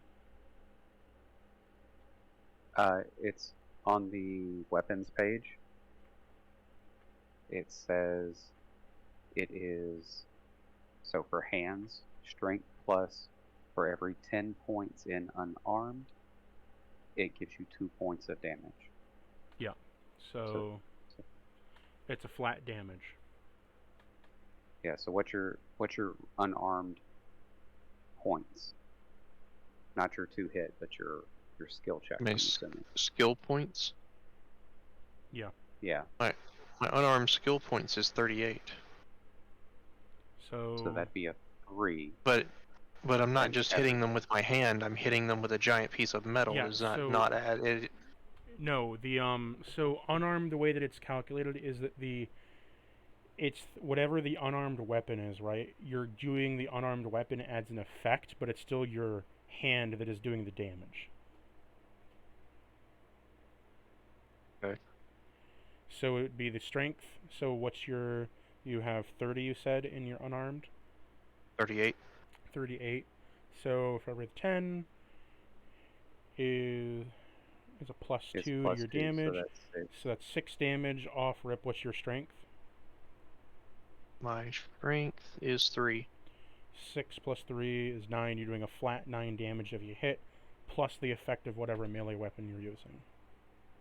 Okay. Plus the 5 points from my charisma. So you're doing 14. If I hit. If you hit. 31, and I need 41 to hit.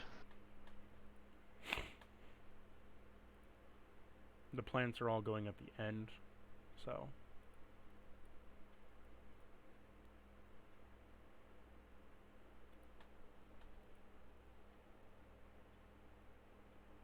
Well, based on initiative, is it even my turn? Hold on. You're going first because of the simple act of, like, you know, before everything happened, you're reacting, but. Okay.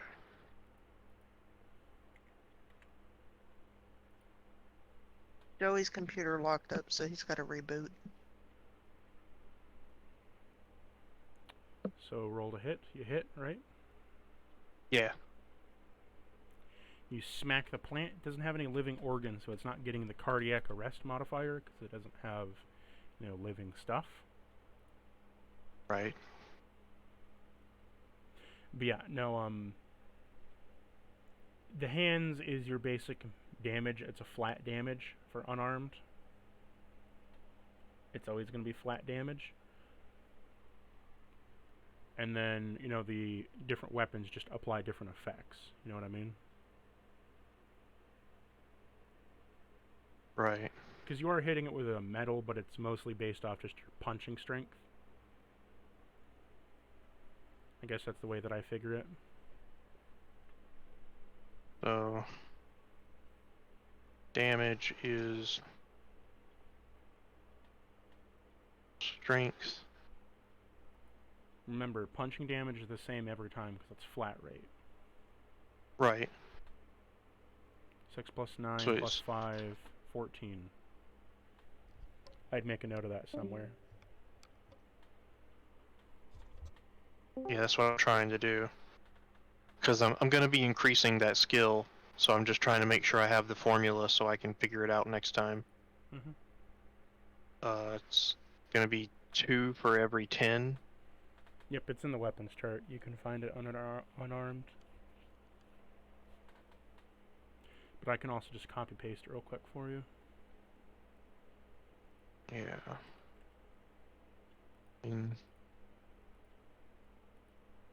So right now that's, you said 14 is what I'm doing right now? There's the damage calculation for it. And right now you're doing 14 because it's a 6 plus 3, which is 9, which is the damage that you would have off rip. But because of your friend's charisma giving you a plus 5 damage, that's a 14 to your damage calculation. Alright. So you're dealing 14 damage per punch. If you can hit. And you hit, so 14 damage. You kill the plant. Lovely.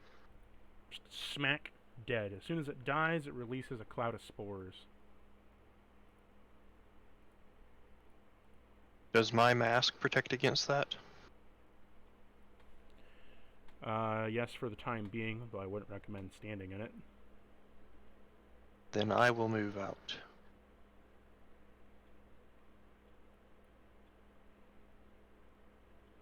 Okay. Now starting at the top, Sven, it's your turn. As soon as he's done rebooting. I can't hear you, I'm good. but I can see I'm through good. it. There you go. Alright, so 1, 2, 3, 4, 5, 6, 7, 8, 9, 10.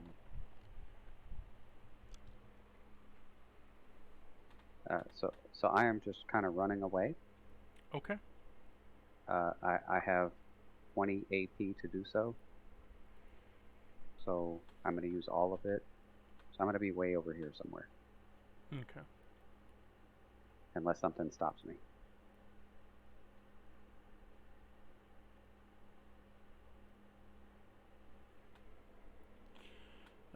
They can't shoot that far.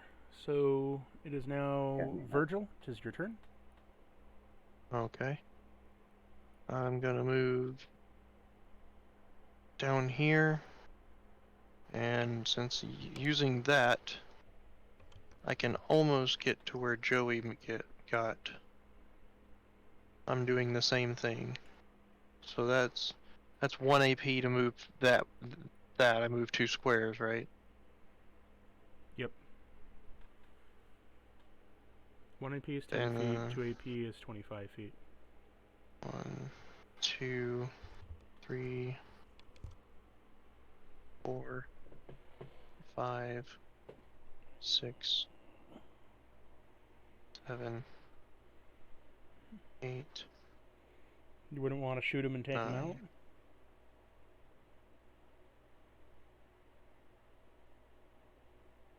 No, I'm good. These things are nasty. Okay. It is now the plant's turn, if it was still alive, but the plants can go. The plants are going to try to hail a bullet towards Lena.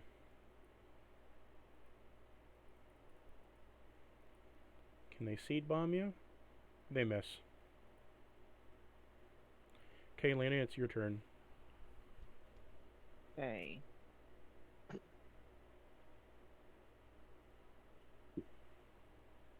Run, Lena, run. How much AP do Trying you to- have? I have 6. I can't tell if that's a 6 or an 8. That's an 8. So you can go. You can go 100 feet. Okay, so 5, 10, 15. You could catch up with the others. Okay. So as you completely sidestep the encounter and continue on your trek, you all gained 5 XP. Woohoo! That does not include your bonus. Yeah.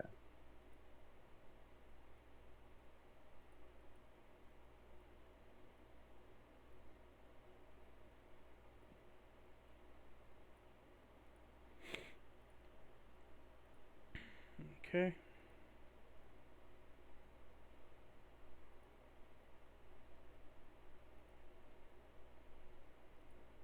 About how long have we been traveling?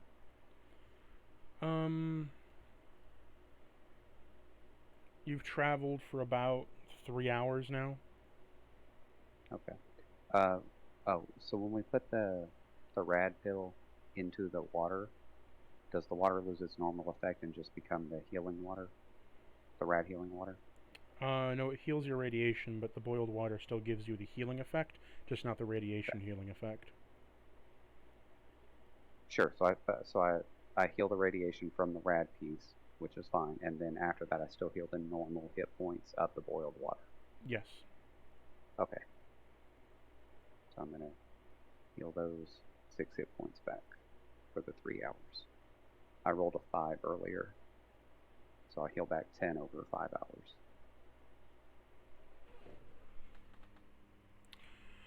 On your journey, you come across what appears to be a walking creature of sorts that you don't really...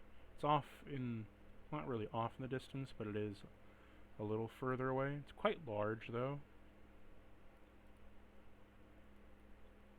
as it appears to be a large man with the hands of what appear to be some kind of, like, hands of a death claw. One hand looks like to be a bowl mixed together with a normal hand. It has a hand jetting out from behind it, similar like a scorpion stinger.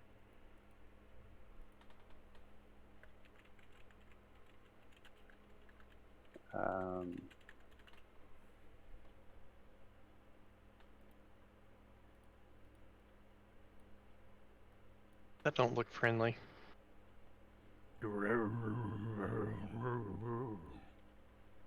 Do we recognize him?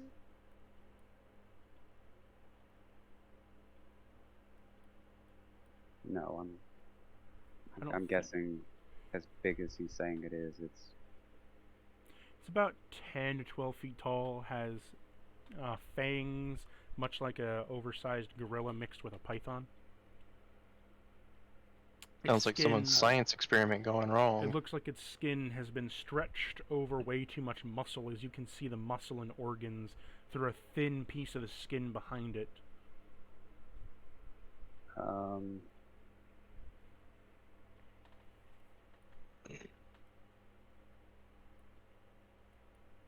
It is slowly encroaching. Put this poor creature out of its misery. all right. Do we You want me try to talk shoot to it?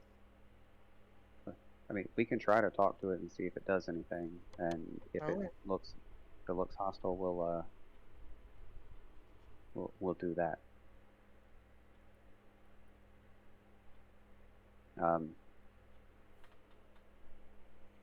Hello there. It looks to you with bold eyes, red and bloodshot. It goes...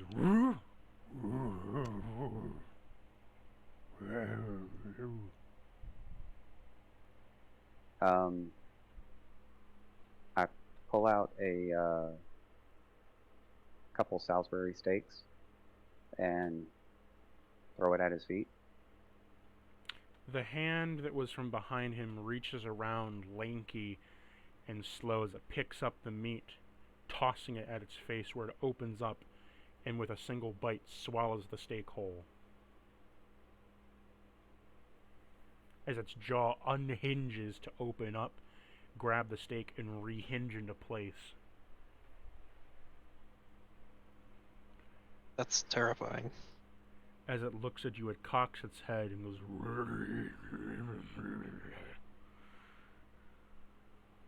It then approaches a little bit more.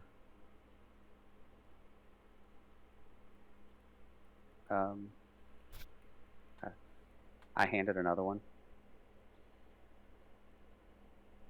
It looks at you as it squats kind of down with both hands on the ground to then unhinge its jaw down as the skin and bones crackle, as you can hear dislocating cartilage come out as a tongue slithers out of his mouth, rolling like a red carpet to slurp up the steak into his mouth as it rehinges into place, and he swallows the steak. not breaking eye contact with you.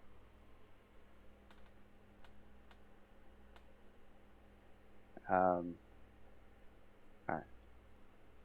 The I hand, tell it. the bony hand reaches around from behind it and extends outwards, placing a hand on your chest. The hand, it's mushy, the bone sticking out of his fingernails, and the each knuckle on it white and beaten and bruised as it touches your heart, feeling it beat a little bit faster and a little bit faster. Roll me a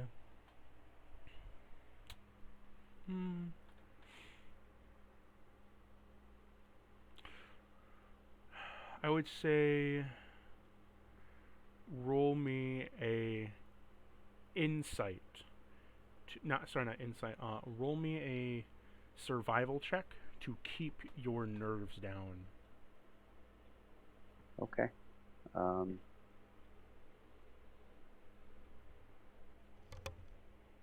Survival.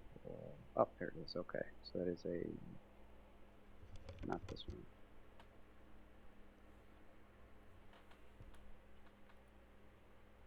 That's as good as I can roll. That is a 1. So as you nat 1, your heart begins to race. Your body begins to bloom as your face turns red, as you begin to sweat, fear overcoursing you. And as fear begins to course throughout your body, everything feeling as if it's getting heavier, you can almost see the twinges of a smile as the fangs chew and bite through his bottom lip, twisting into a crooked smile as it lacerates the flesh on the bottom of his lip. The hand begins to grab your shirt and lift you up. Roll me in, not roll me initiative, but it's time to fight. Oh, okay.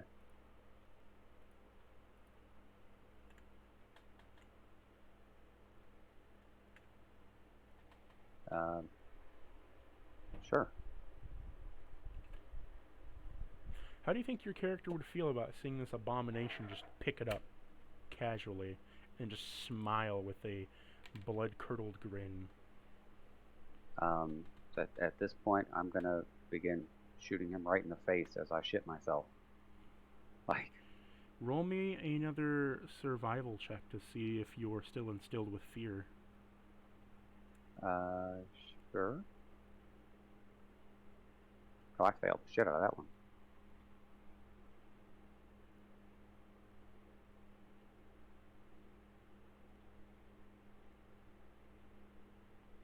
Okay.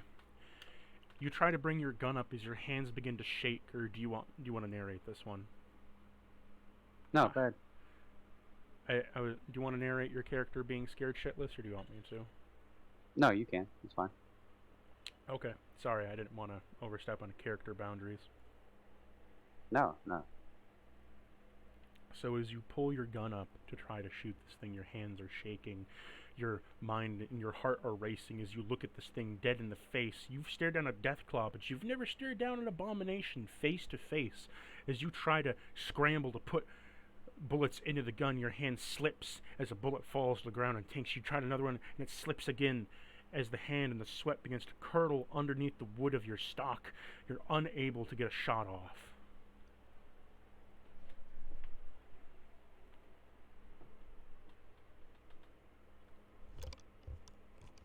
Do you want to do anything else your turn, or no?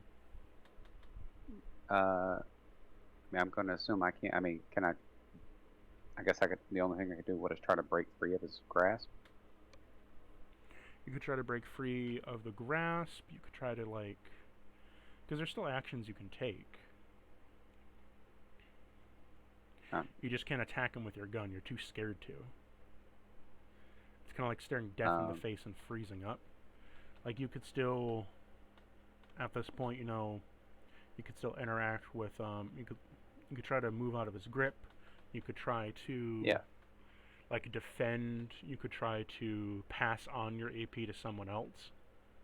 Yeah, let me try to get out of his grip. Okay. This will require 2 AP of movement. Okay. So use your 2 AP. Now roll me a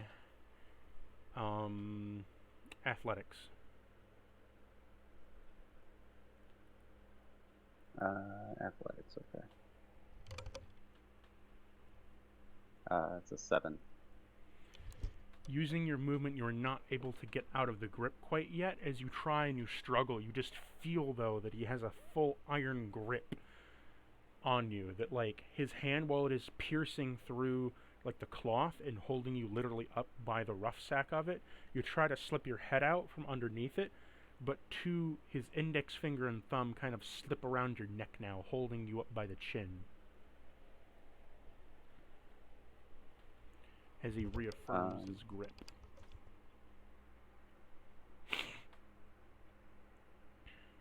Yeah, I yell at... Yeah, I guess I will pass on AP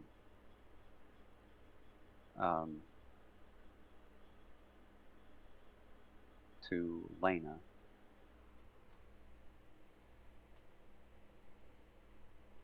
Okay.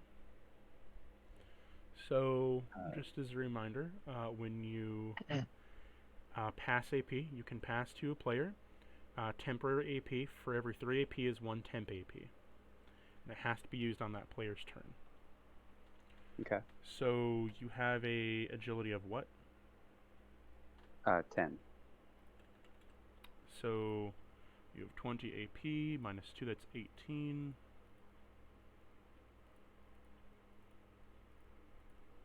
You can give them 6 temporary AP. Yep. So that is what I will do. So, Sven, describe to me the look that you give Lena, or your actions as you are fearful out of your entire mind, trusting yourself into a child's hands. I look over at Lena with kind of a look of desperation and tell her to kill it. Tell me how you would say that.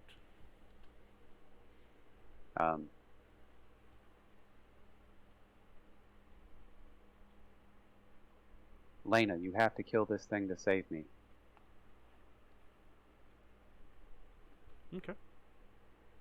Lena, how you respond?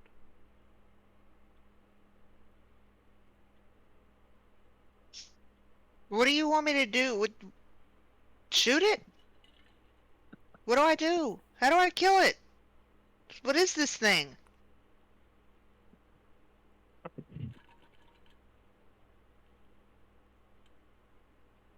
I'm gonna take my... Ooh. It's not your turn yet. Oh.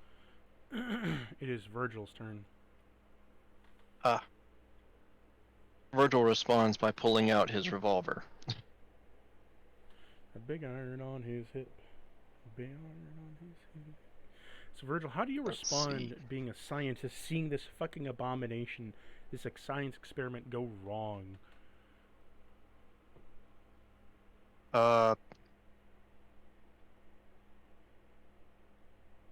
Who the hell divided by 0?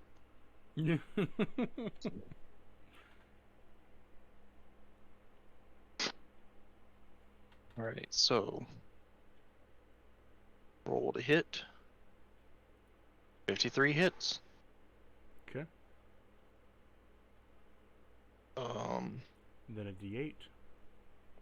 See where you hit. Yes. 5. That is left leg. And 2d8 for my damage. That's a 3.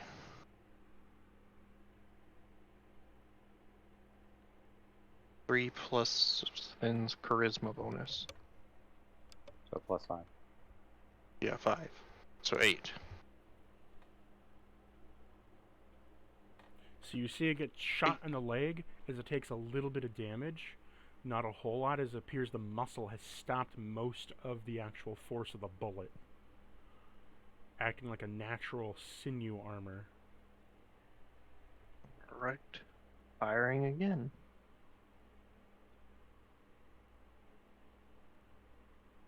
"61 hits. Chest. 10 So 15. plus 5, 15.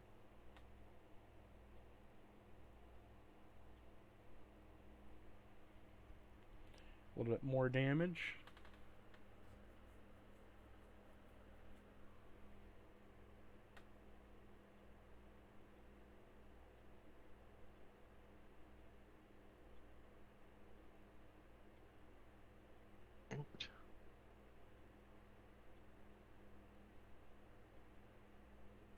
Firing number 3. Miss. You're within half range, so don't you have like a plus 15 to hit? Do I? What's the range of your pistol? 15. You're Directly within next half to it. range. Well, Okay. my hit is Technically, half 84. range would be like about 10, 11 feet. You're just right in the middle. Well, my normal hit is 84. So if I get, you said plus 15? The aiming system is a plus 15 to your max. Yeah, it's not plus 15. It's plus 10 to hit on your max. Plus 10 to hit. So it just So- increases the maximum. So if it's plus 10, that's 94, which means 90 hits. Okay. See where that hits on the D8. Left leg. 12 damage.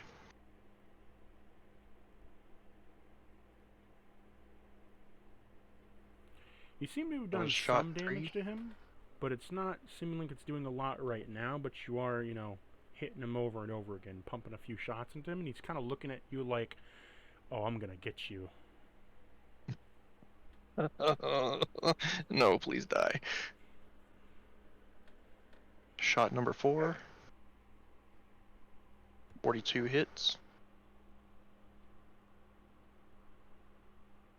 Aiming at the head.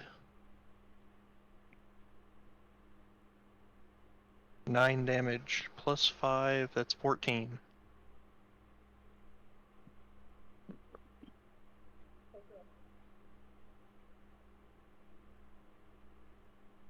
Okay.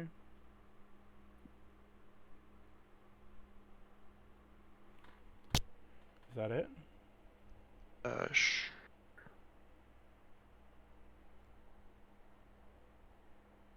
2 AP per shot, right? Yes, and it's 2 AP to reload. See, I have 6 shots. I've shot 4. I've only used 8 AP. Yeah, shot number 5.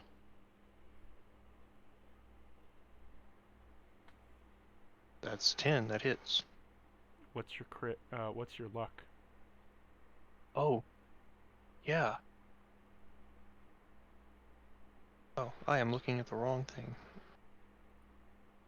Luck is 3. Then you would have crit just now. Nice. And it's direct armor damage.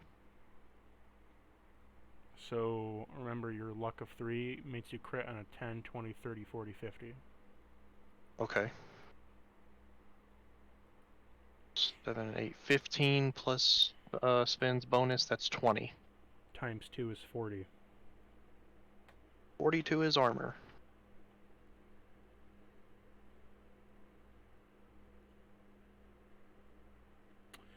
So you just took a huge chunk of health out of him as you... Where did that go? You said directly to his armor? Yeah. You shot into his armor as it hits his skin and muscle, as the bullet fragments, tearing all the skin off the front of his chest and belly, as it just peels it back like a Kentucky Fried Chicken leg. You just like Ooh. zipper pulled it all off. Jeez. So Shot now number he- 6. Now he's pissed and he's looking directly at you. That hits. Straight to the chest. 8 plus Sven's bonus. So 13. Yep. Okay. 13 to an unarmored chest. Does that end your turn, or are you still going? Let's see, that's 12 AP. How much AP to reload? Is that 2 again? 2 again. So 2. you did 6 shots, 2 to reload. So I'll reload.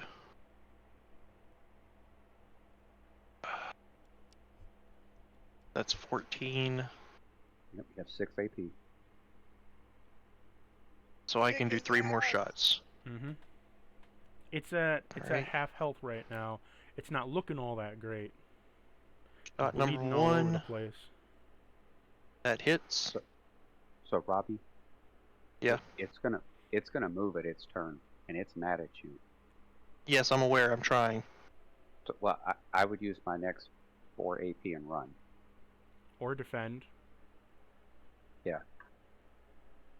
Well, I'm hitting him in the head right now. Hell yeah. How much damage? 12 plus 5, so 17. Hell yeah.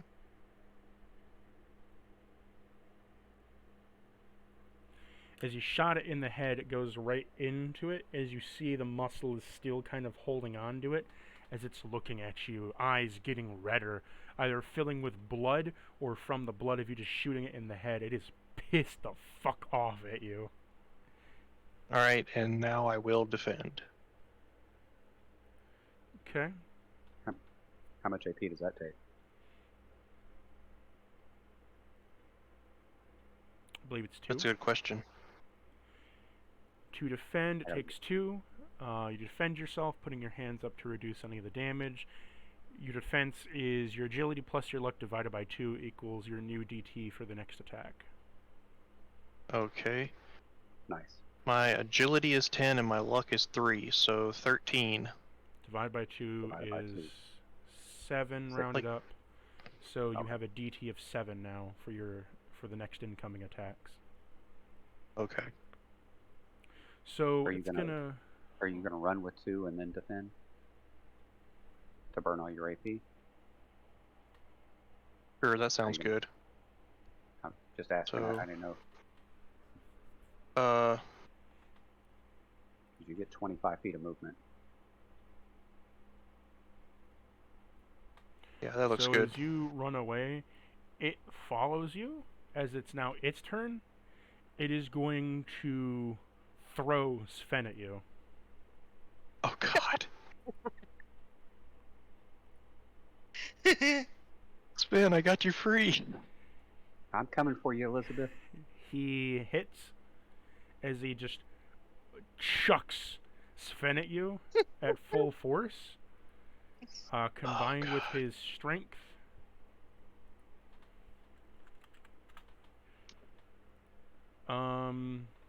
Sven, how much do you weigh?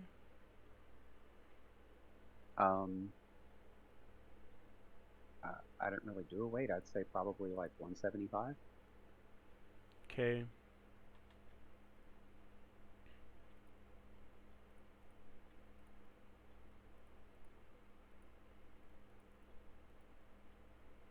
Is gonna hurt. Ooh.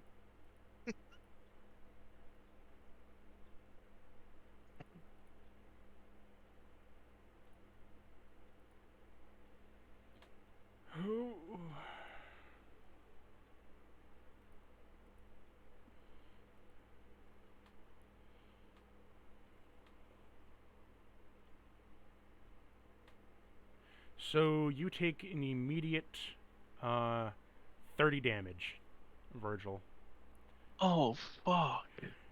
as it smacks into you for 30 damage. Good thing you defended. So So my armor takes 7 damage.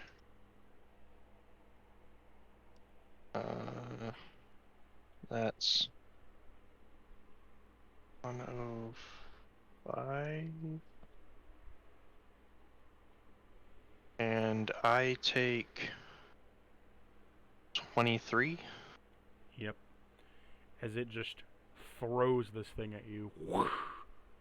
So now I have 13 HP. It is then going to jump, boom, in front of Lena. And it is going to attempt to death grip your neck. Lena, what is your endurance? 4. You have 4 turns before you suffocate to death. Okay. So this thing is like, that's 4 turns, not 4 rounds. So it just grabs you and is just clutching you as tightly as possible, as you are now staring this thing in the eyes. Traumatic as shit. Roll me a survival check to see if you are feared of it. Let's see, that is a 20. Oh yes, I'm terrified. So you look this thing with the fangs in its eyes, it tossing Sven like a fucking paper at his friend. This thing bleeding everywhere, gushing with blood, bullet holes in it, staring you in the face and screaming. I pissed myself. So you cannot fire upon it. You rolled low enough to where you can't really do anything for this turn. So that's 1 turn used by you. It is now Sven's turn. Sven, you're no longer being clutched by it, so you're no longer in fear of it. What do you want to do now that Virgil, made a good made a good cushion for you? I'm gonna start blasting. Now he's choking the shit out of Lena. Yeah, I'm gonna start blasting. So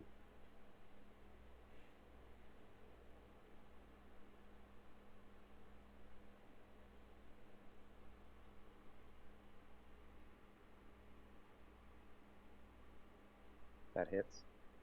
Okay.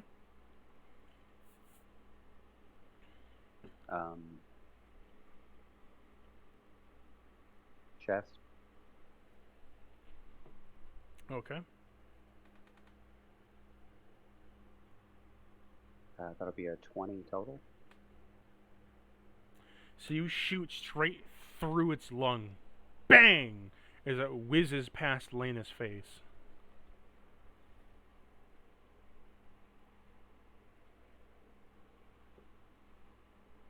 That hits. I'm fishing for crits. Okay. I choose. Let's go with his head.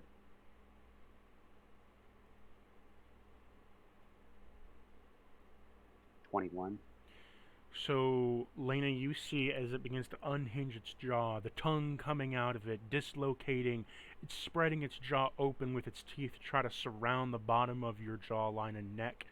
A bullet, pow, spreads and explodes the whole fucking head, gray matter and blood all over your face as it has been popped like a balloon as it falls onto the ground, releasing you as you fall on top of it, rolled over to the side of the ground, covered with blood and flesh, but it is dead.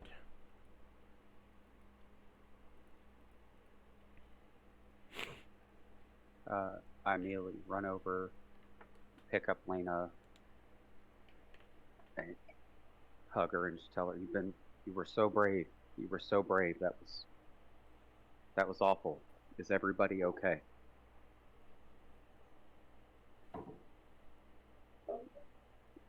Uh, you landed on me.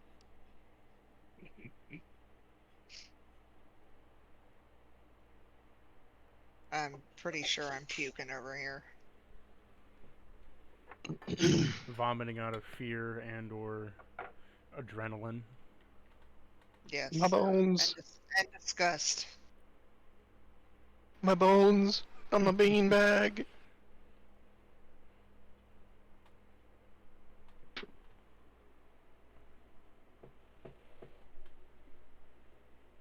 It was cool seeing Sven fly through the air, though. Yeah, that was fun. From Good y'all's catch, point of view. Good catch. It's like, fun, let's do it again. And Verge is like, oh, please no. I will die.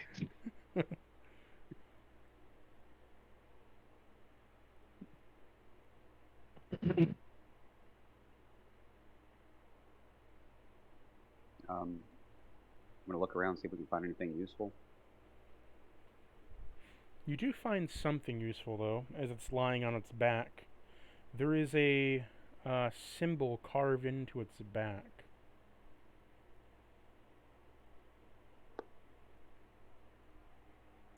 It appears to be branded. It is a spiral dragon with the left letter and the right letter being BQ.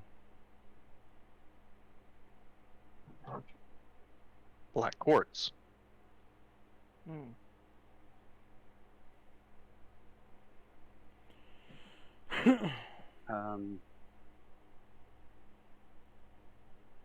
Virgil, why don't you remove that piece? Ugh. Yeah. Alright. Alright.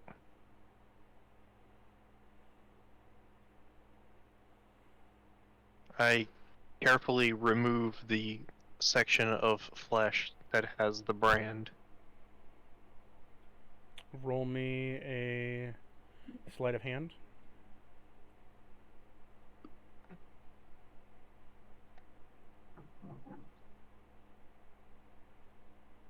That is 19 plus 8. Okay.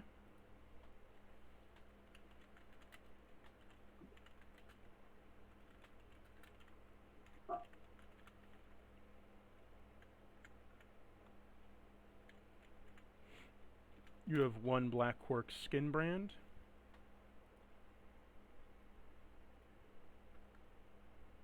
I mean, Yep. is it like, his size? The Abomination size or Virgil size?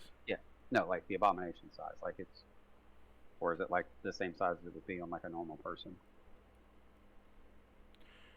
It is the Abomination size. To you, it looks like the size of an American flag. Gotcha. Okay. Good.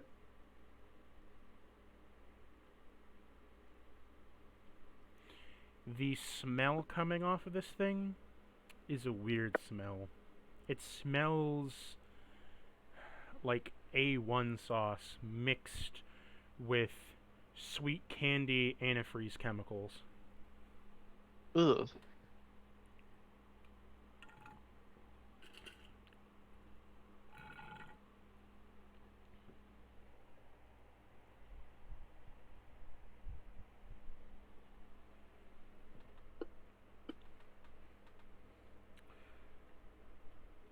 Anything Uh, else?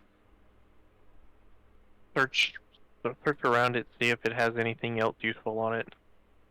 Well, as you carve the skin off, you notice there's a box wedged in the middle of its like guts area. Okay, I'll pull that out You pull the box when I out, get done. and it's a metal box that's surrounded like dead bolted shut, but it appears that this thing was a biomessenger.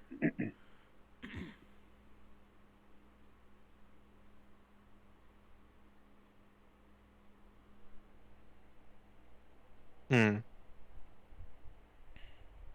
I don't think I can lockpick very well. Well, this isn't a lockpick. It's more been like bolted shut, as in like you'll have to pry it open. Oh. Oh. Is that a repair check? That is... Oddly enough, no. Roll me a religion check. Oh. Okay. Man, it'd be real useful to have a crowbar right now. 13 plus 3. You shush. As you place your hands on the box, a skull of a dragon begins to emerge as a eldritch, not so much eldritch, eldritch. A vision of blurry haze fills your mind, Virgil, as a skull of a dragon appears in it. And for a brief moment, you can feel as if you're surrounded by water and warm, almost like warm touches of hands on your back, as you see scales and what appears to be some kind of purplish mist around you. The box has a sigil, a mark that glows bright purple, and upon doing so, the bolts fly off, ka-chink, as it opens up the box.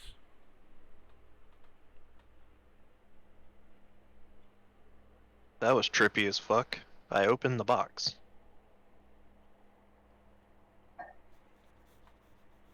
Inside the box, there is a scroll. It's a scroll. As you unravel the scroll, roll me another religion check, Virgil.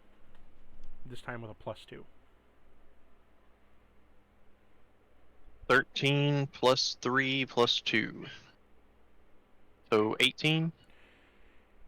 Upon reading the scroll, to everybody else, it's a blank parchment. But for you, the purplish haze in your mind clouds your left eye as you see in black letters slowly inscripting upon the parchment that it lights up, saying to you, "We know who you are. We know where you come from. You are from the lands of the unpure. And yet you still transmute these unpure lands to something that is breathable again. We hail for you. Come. Upon this message, a mark shall be imposed to you. Come to us. Find us. May the dragon walk with you." And upon doing so, an eldritch brand is seared into the left eye, like where the left part of your face is. You can feel slight singeing and hot pain as to you feel the mark of what appears to be almost like a dragon's maw around your left eye. To everybody else, you're just grasping at the left part of your head, kind of like in like a pain. Oh god, fuck! As it begins to sear and feel as if it's burning into your flesh. How do you react to that, Virgil? God, no, why? Make it stop! You drop the parchment as it falls to the ground. Upon doing so, the pain washes away instantly like cold water on a burn wound. But you can still feel it, the outline of the skin there. You brush your hand against it. It feels as if there's jagged teeth around your eye, or a mark of one. But to everybody else, there's nothing. Your face has been unchanged.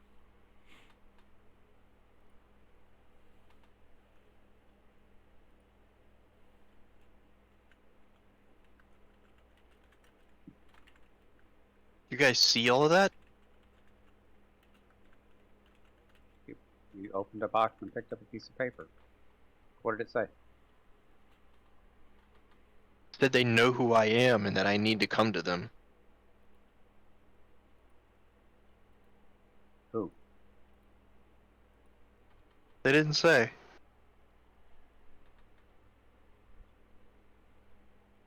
I walk over and I pick up the piece of paper.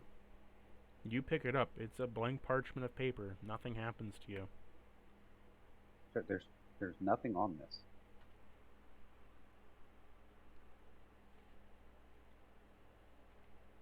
Fang, could you get a little closer to the mic, please? Sorry. Virgil, there's nothing on this, man. I take it from him and I read it to him. As you go to read the words from the parchment, you see them, but as immediately as you begin to speak, the searing pain blasts from your left eye once again. Oh God, no! Why? Just.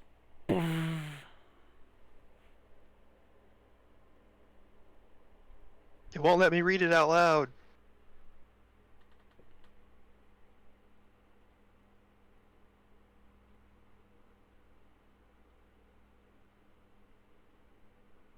Okay.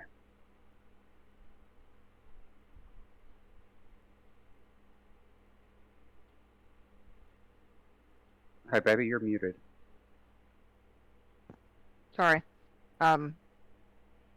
I take the paper and look at it, and yeah, there's nothing here. Why are you freaking out? Because it started when I touched the box.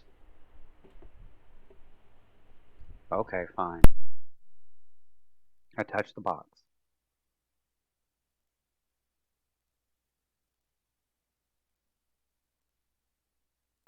What do you do? See? So he said it all started when I touched the box. So I just reach over and I touch the box. Upon touching the box, nothing happens to you. Yeah, see, look. Ooh, I touched the box. Paper's still blank. What are you talking about? I don't know how to explain it, okay? But my fucking eye is burning. Do I need to hold the bad piece of paper? Sure. Every time you touch it, you start Bad screaming. touch. Bad touch. What if you write it down? I'm getting all the bad touches.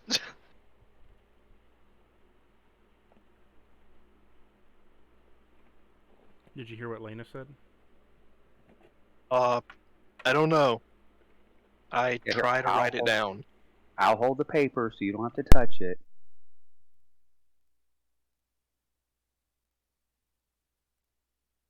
And I try to write it down.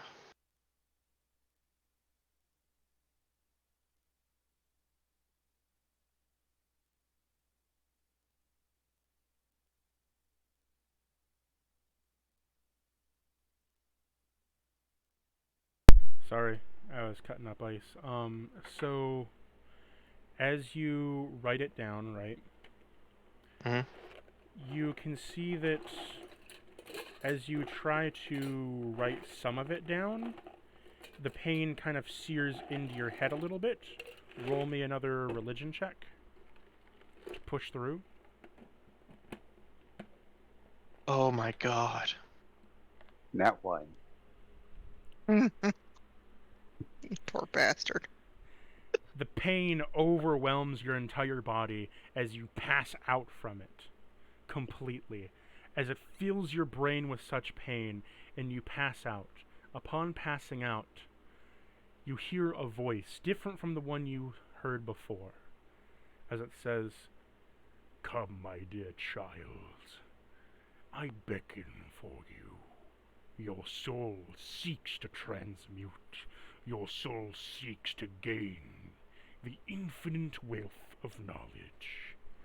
For I am the Dark Dragon, the one who slumbers beneath the waves, the one who brings you ultimate joy, passion, and pleasure. Bring to me my separate jewels. Find them within my holy caves. You have been to one already. Find the others, and bring them to me, O child of scales."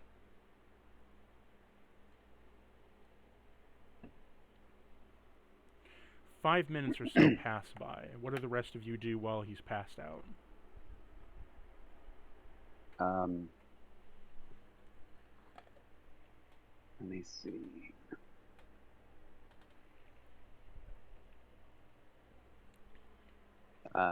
I will attempt a medicine check.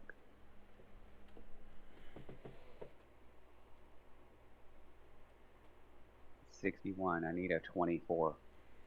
So I just kind of like, I grab Virgil and I'm just kind of slapping him, tell him to wake up. It doesn't really work. And then you just kind of drop him and you're like, oh well, I guess he'll wake up on his own eventually.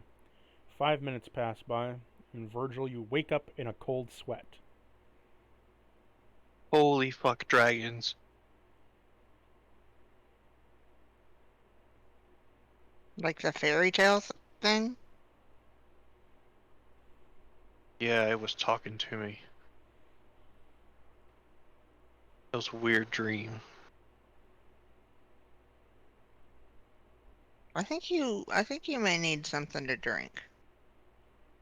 I mean, I did hit him pretty hard. You also wake up with your cheeks a little bit red and rash, as if someone's been hitting you. Oh fuck. What's wrong with my face, besides the usual stuff?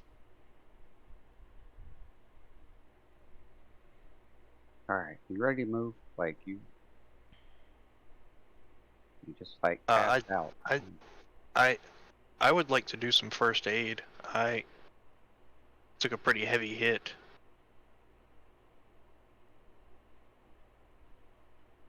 I mean, we could probably all use a little first aid. I could stand it.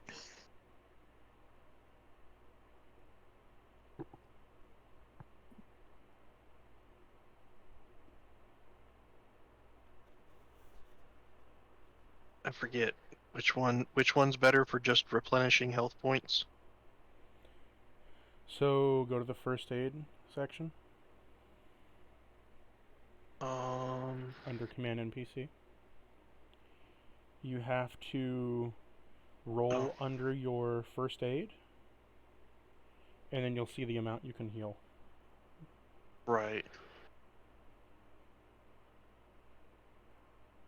So that's a D100 then? Mm-hmm. 34, I needed a 37. Okay, you heal yourself for your first aid.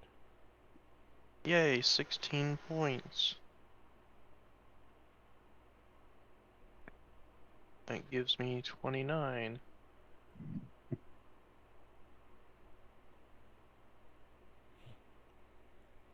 Anybody else?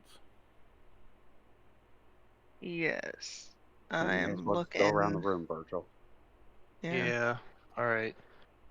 So, doing first aid for Lena.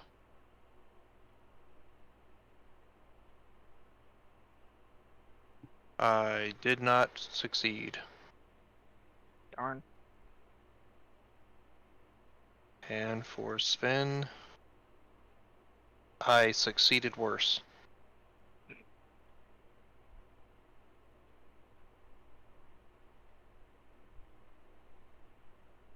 Well, You guys look okay. you're fine. Way fine.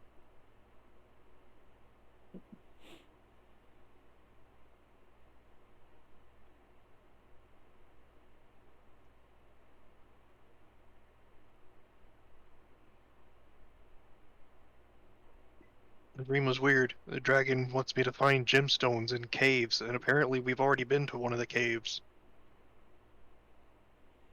As soon as you say that, you feel there's something in your left pocket. What? I reach into my left I didn't pocket. get one. You pull out a white onyx. The fuck did this come from? I don't know. I don't remember going into a cave.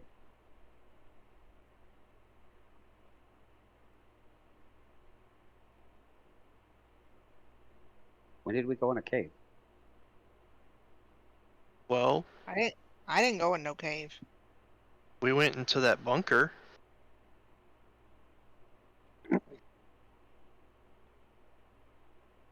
It was saying a bunch of shit that was similar to what we read in those files on that computer about transmuting and stuff.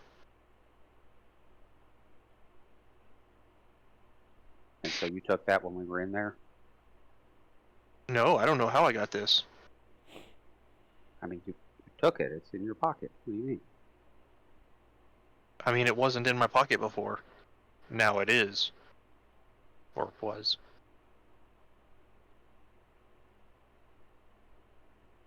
How hard did I hit you? Man, I don't fucking know. Just put it back in my pocket.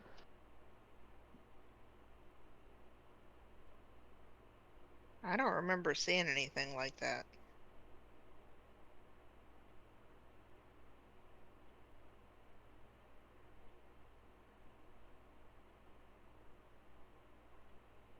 Well then. I guess we're moving on and continuing the journey. Yeah. You can try to roll me a history check, Virgil, if you want. Yeah, I'll do that. History. That's gonna be a d20. 12 plus 8, 20. The voice told you that you will enter my caves and retrieve my jewels, and then you will come to see me. The bunker belonged to the Black Corks, in which this is a message from. Their whole insignia is based around dragons. The bunker you were at was called White Onyx.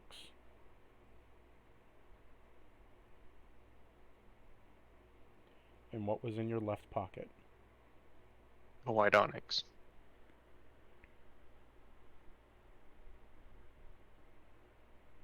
So we have to find more of these bunkers. That's what the scary dragon in my dreams told me. I think I just hit you too hard. Let's just deliver this booze so we can kill some idiots. Alright. So, it is the end of the day for you guys. Upon traveling, do you wish to rest? Yes. Yes. Yes, definitely. So, all of you, what is your survival skill? Fucking terrible. Sorry, say that again? What is your survival skill number? 24. Virgil? I think it's 20. Yeah, 20. Lena? I am looking for it.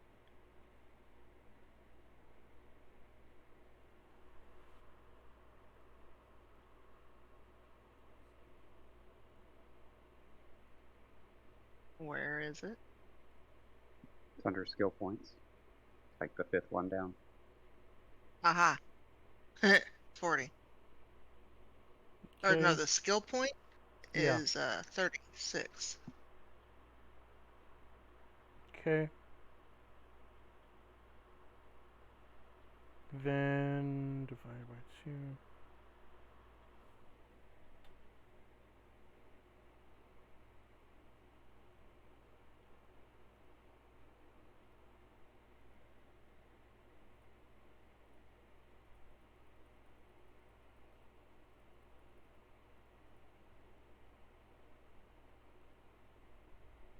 Okay. You are able to take a rest.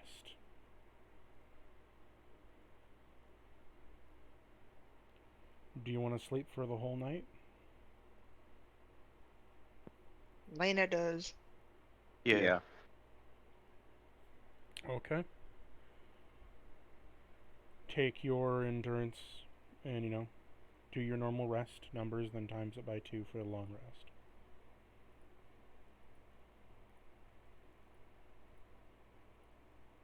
Well, a full night's rest, anyways. Yep. So that's just our endurance times 2. Yep, your endurance times 2. Well, it'd be endurance times 4 for right now. Oh. Because you're getting a full night's rest instead of just a, short rest. Okay. That's got me capped out then at 40 for now. Basically, I'm adding a rule here where if it's a short rest, it's ×2. If it's a long rest, it's ×4. Sounds But a good to long me. rest requires like 10 hours. So a pretty I am long Yeah. all time. good. That brought me up 1 point away from being fully healed.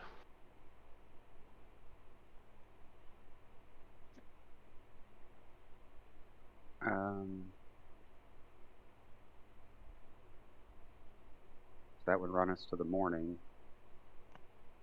And Mhm. Virgil would be able to take one of these bottles of water and make me my medicine again. Yep.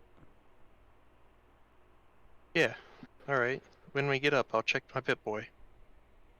You check your Pip-Boy and there is a pill there. I will give the pill to Sven. Yep. I do the thing, and we roll a d10. Yeah. A 10. Fuck yeah. Ooh. Minus 10 rads.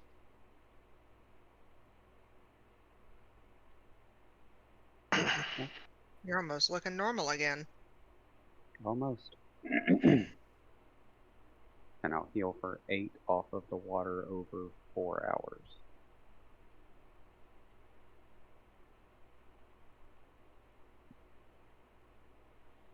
I'm down to 13 rads. It's Pretty rad.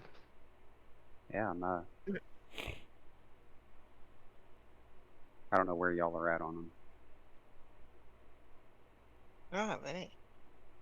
I got 5.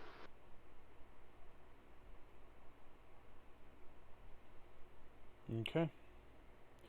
So, let me see here. Continue the journey. Oh. Well.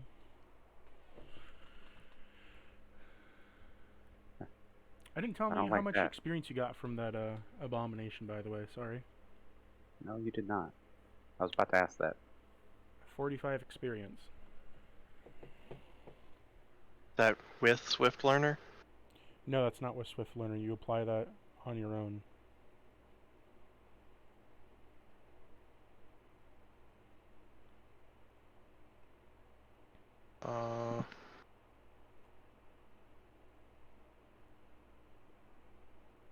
To what?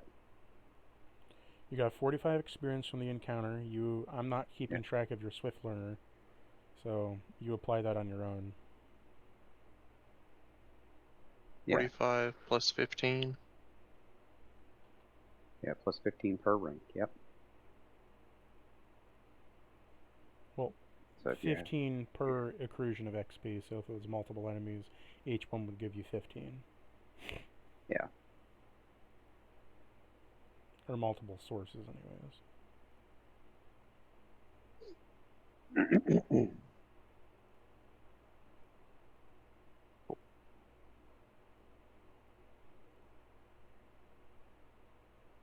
Okay.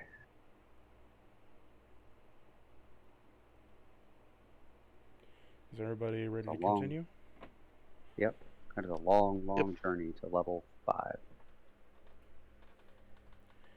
Yeah. Let's see. So remember when I you shot- encountered the abomination? Vaguely. Sounds familiar.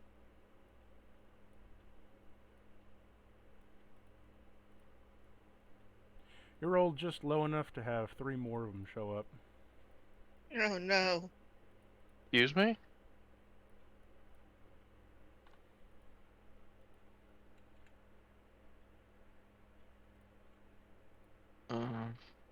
They came looking for their friend.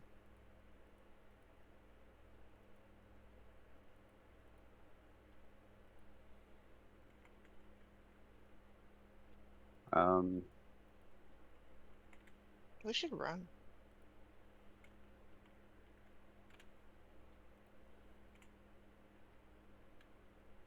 Yeah. I mean, how does Yeah. trying to escape work?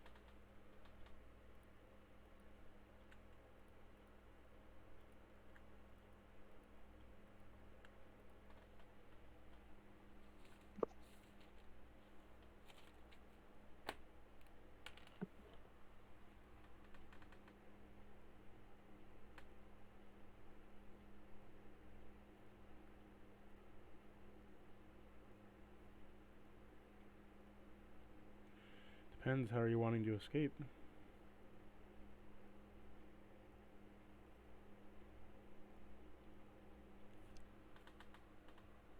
I, I'm unfamiliar with what the options are. I mean, Maybe back the way we came. yeah, definitely not trying to run through them. So, Well, you can try back. to escape. However, at the current moment, um, as you look around, they're just kind of like looking at you, kind of like puzzled a little bit. But as they look at you, they begin to smell blood. And they begin to smell the blood specifically on Lena, as a couple of them kind of move towards that direction. yeah, I mean, yeah, we start to, run. To fully run from an encounter, all of you need to add up your agility together, and I will add up their agility, and we'll see, who's faster. So, what's all Ah. your agility together? I have a 10. 10, I have a 10, 10. a 10, 10, and 4. So, 24, a 12, 10, 8, 20, 30. No. Okay.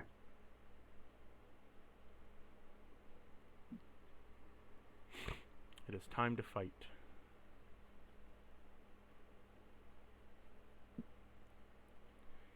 It is number 3's turn. He's going to hop over to Lena and immediately try to pick her up.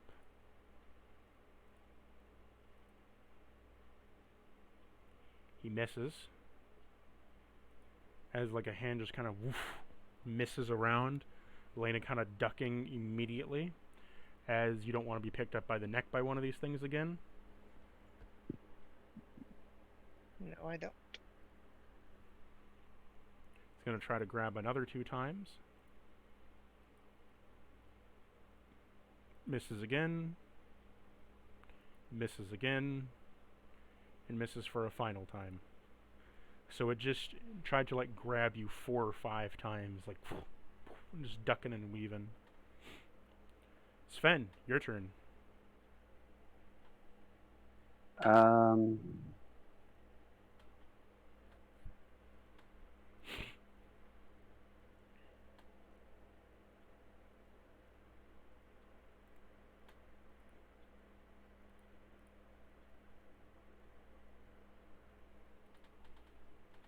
yeah, I guess we're gonna start shooting.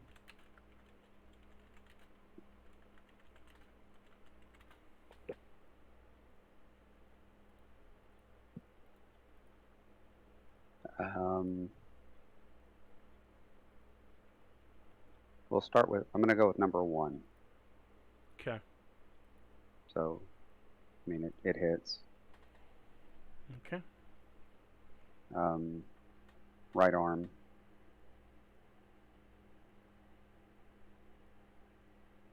$18 damage. It hits.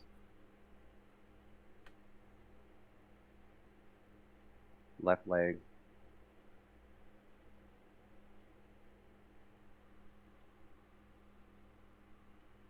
$28 damage. Damn. Gives a really solid roll. It hits. My choice, let's go head. 19 damage. Okay. It hits. Right leg.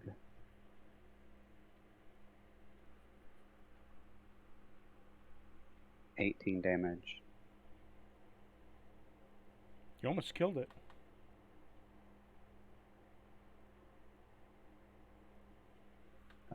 It hits. The head. 15 damage. Okay, you've killed the first abomination. as you blow its Okay. head off. The other two go enraged by this. Alright, that was 6. I reload. I'm going to move to number 2. It hits. I get to pick the head. 29 damage. Hell yeah.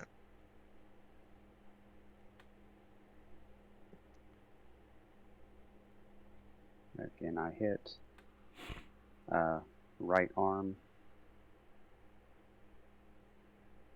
20 damage.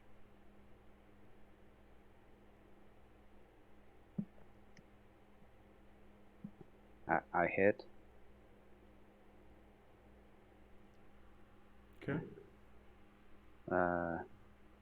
Left arm.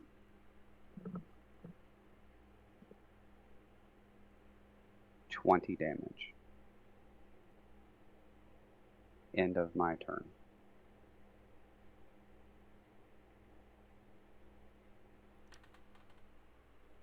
Okay.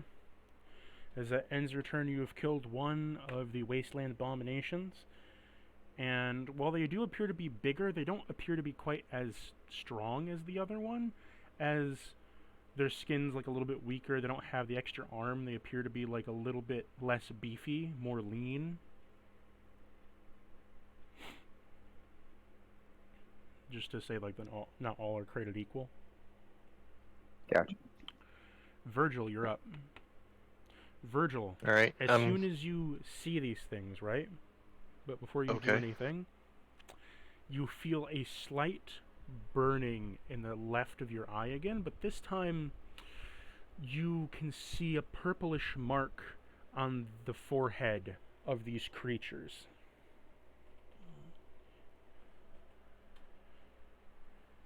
Do you want to try to reach out? Yeah. To which one? To the one attacking Lena. Religion check.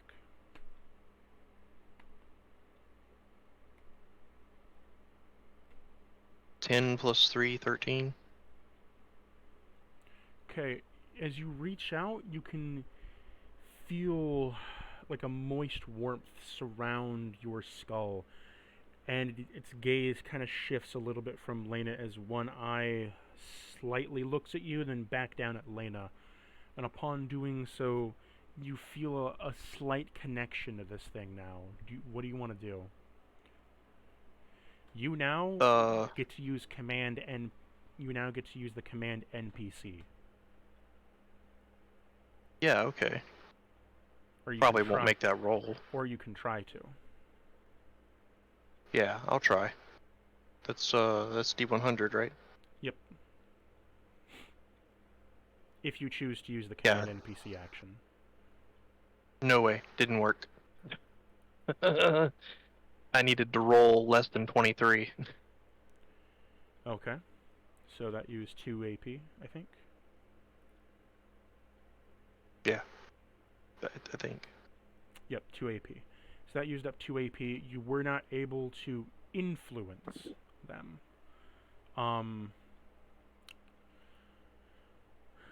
However, even though you weren't able to give a command to them, you still feel a slight link there if you want to try again.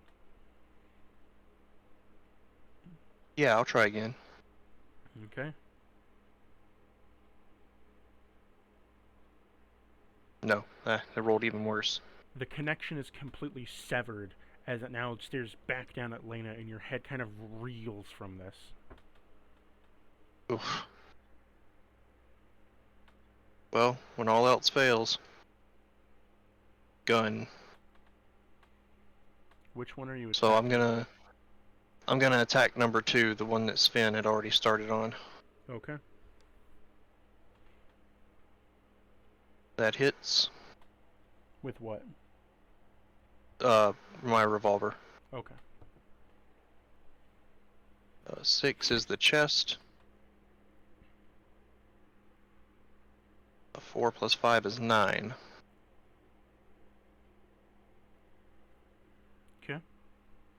first shot. Shot number 2. Oh, go ahead. No, go ahead. Keep going. I was just saying first shot. Right. Yeah. Shot number 2. What's the distance on that? I am not at half, so that does not hit. It misses.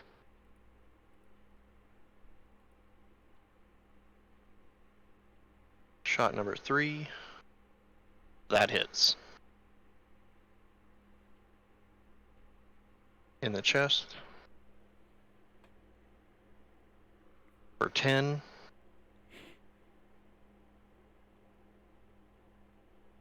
Shot number 4 hit. Does not hit. It misses. Shot number 4 misses. Fired, I missed. Shot number 5 hits.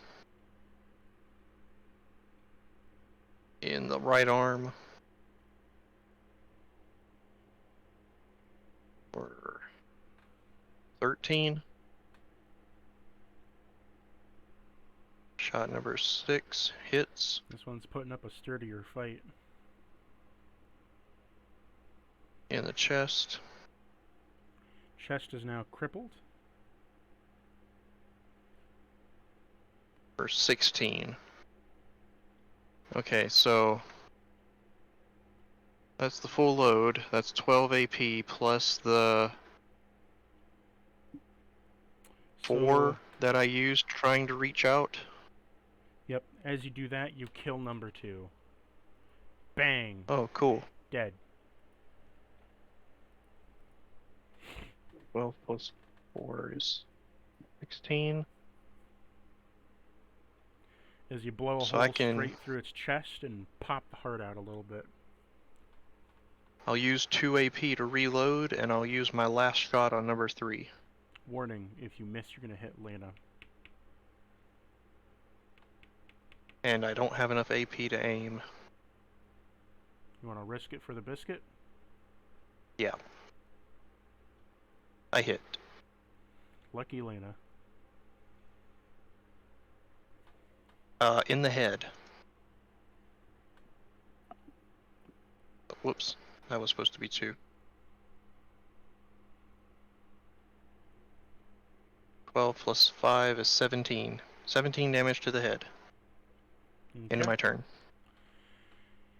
It's now number 1's turn. 1's dead. 2's dead. Lena, you're up. I am going to shoot this dude with the plasma defender. Okay. Just keep track of your ammo. Okay. Because remember, it is a different ammo per shot ratio. That is an 80. So What's that's your a luck crit, I again? believe. That's a crit for you. She's got a Yeah. 10. Yeah. Oh, she has a 10 in luck? Yeah. Yeah. Fuck, that would be a crit. Roll your damage. Yeah. Every 5 and 10 is a crit for her. Let's see. Damage on this one is 3d8. Oof. 1, 2, 3. That is a 28. 14. Plus my 14 5. times 2 is 28, plus 5, 33? Yep. And that's the weapon that gives that 8 to the... 8 to the Yes, they armor. are. Yeah. So as I don't know if you... that doubles on the crit. Yes, so you flayed the armor off of it. As you shoot the plasma, it scorches the skin as you see its skin literally like the other one that got the skin peeled off. The front chest skin just turns to dust. As it like cauterizes and just screams out in pain as you blast it with dispersing plasma energy. Bwump. Ew. Alright, I'm gonna shoot at it again. Kill that fool. That is not a crit.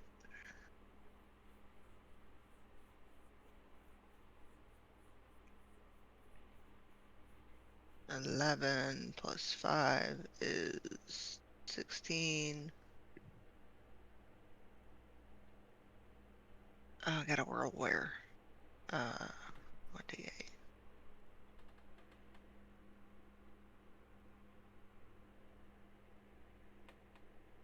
Direct armor. Doesn't have any armor, so you burn away its flesh. Now its chest is crippled and its heart is exposed. Nice. Uh,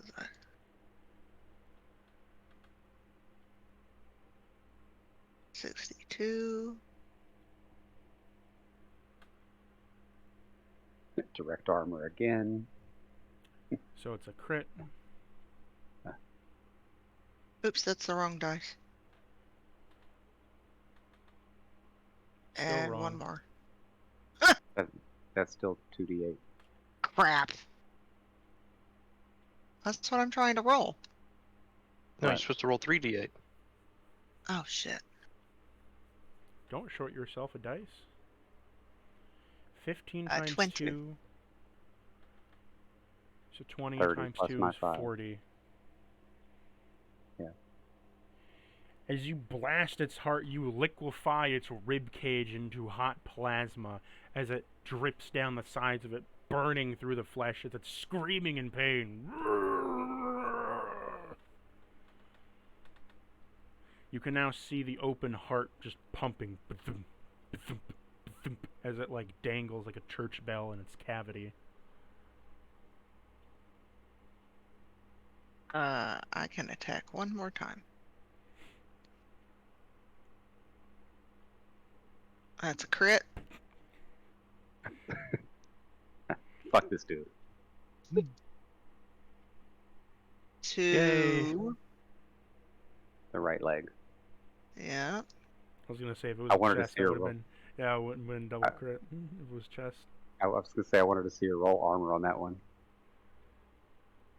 19 Plus plus 5. my 5 is 24 4 for times 48. 2. So you shoot a plasma shot that liquefies the whole body into green plasma. Yay! This encounter didn't turn out the way I predicted it would. I'm panting. No way he was gonna grab me like that again. PTSD adrenaline. That's right. You've gained And I still got 3 shots left. you have gained 135 experience from this. And if you have Swift Learner, it's 3 enemies. So you add that in 3 times. Depending on your rank. 3 times 15. Wait. Yeah. 3 times 15 because there's only 3 of them. 45. Mm-hmm. Plus how much? Plus 135. 135. Okay.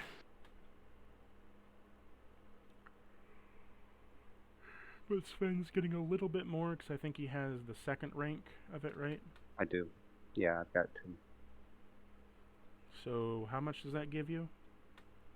That fight was 195 experience total for me. Gave me 180. Oh wait, no, I did that wrong. What was the base again? Yeah.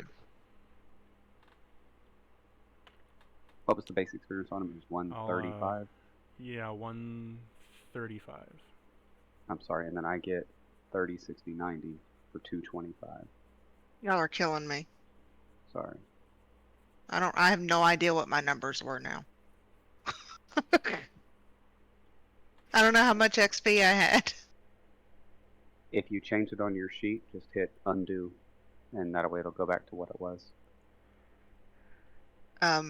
It's just blinking 1.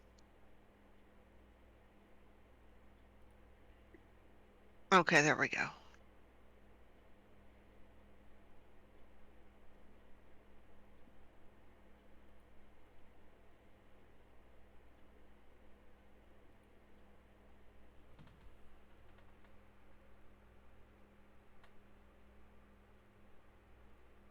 Yeah, I got So you had 198.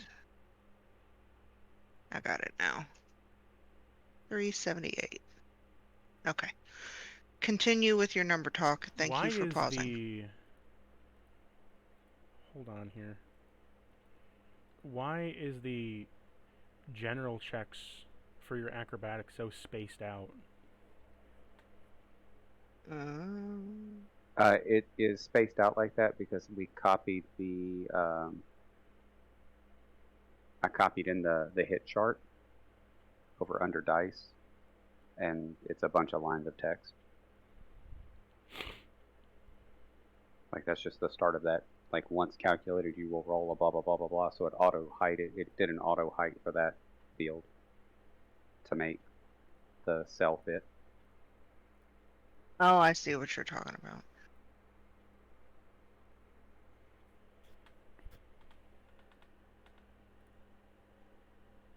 Yeah, that's why it's a weird height.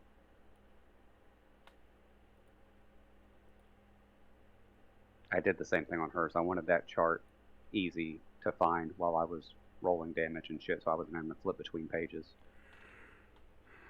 No, I get you. But yeah.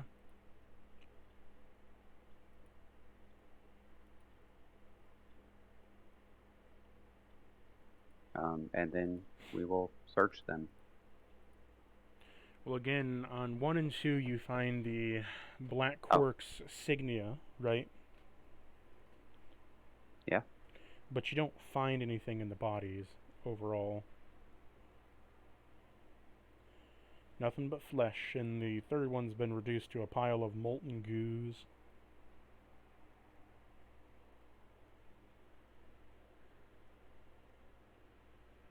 However, Yeah. you have reached the rendezvous point. Upon a little bit more walking, you make your way down the path in 2 days' time, right, that you've gone through several abominations, and you find a small clearing where there's a couple roads that meet up. There's a telephone, there's like a long power pole that sticks up into the air with power wires dangling, circling around in the wind. There's a couple bushes around, and what appears to be off in the distance, a man sitting by a campfire inside of a... He's sitting currently in a beach chair. He has a little campfire set up. The man's wearing a similar uniform to Virgil, and he has a rifle with him.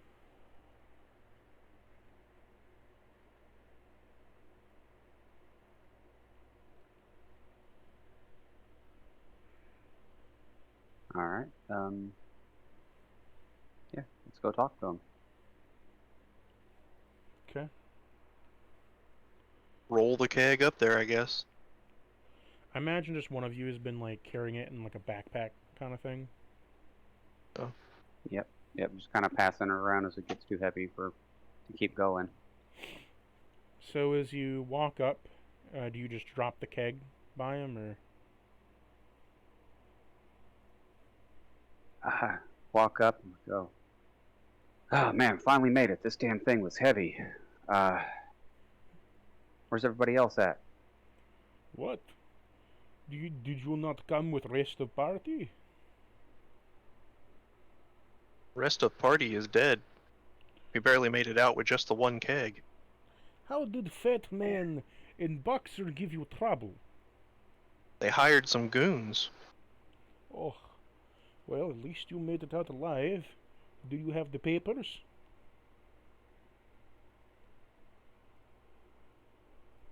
I would pull out the note. Excellent. In flare gun in hand? I pull out the flare gun.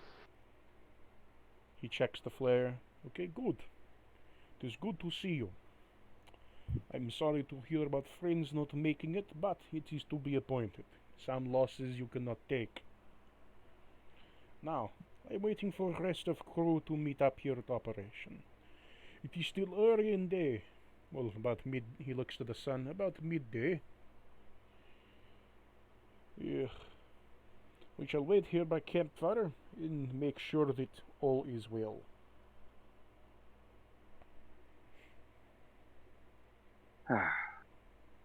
Good. Now, who is commanding officer? I guess I am now. He looks and says, "Why do you not have mark on hand?"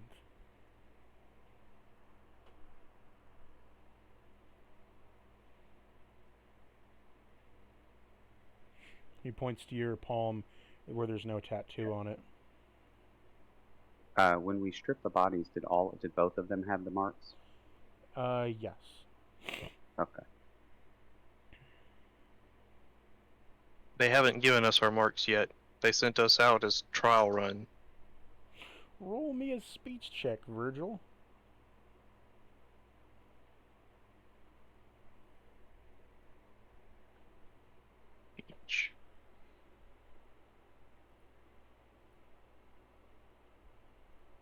Wow.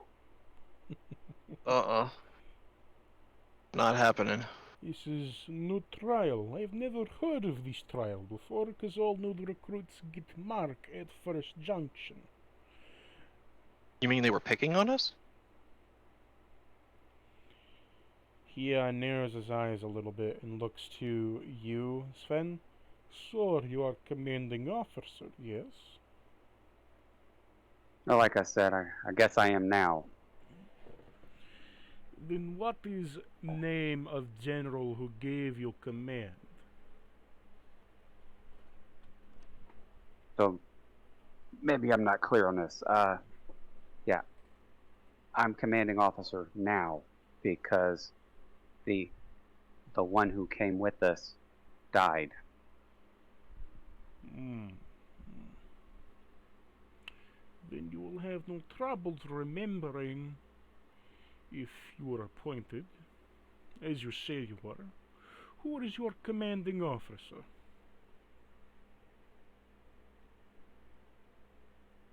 What's his name? I don't remember his name. You can either try to make something up with a speech check, or Yeah. you can try to do a history check to remember, but you can only do one or the other. I will.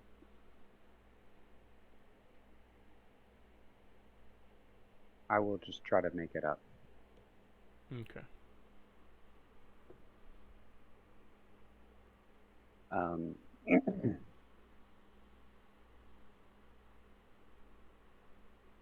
It was we called him Sergeant Lefty. And that passes. Sergeant Lefty. Makes sense. He was always a good left shot with his plasma pistol. Okay, I believe you. For now, anyways. It appears that I'm sorry to hear about your sergeant. At least commanding officer. He was a bit of hothead. But I understand having to get out. Now, V. Well, Come around campfire. Let me give you something to eat for travels. He looks over and says, "Wait, hold a minute. Why is child with you?" No. Don't question the child. She'll slip a grenade in your sleeping bag. I bet you I can shoot better than you can. but And she's looking at him all brave and like, fuck with me. Roll me an intimidation. yeah, we needed more people. That's a 20. This is gonna be great. She killed one of them. 18.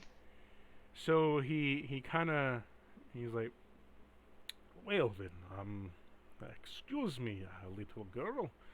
I did not mean any offense by it. It is just not normal for us to employ such young acquaintances."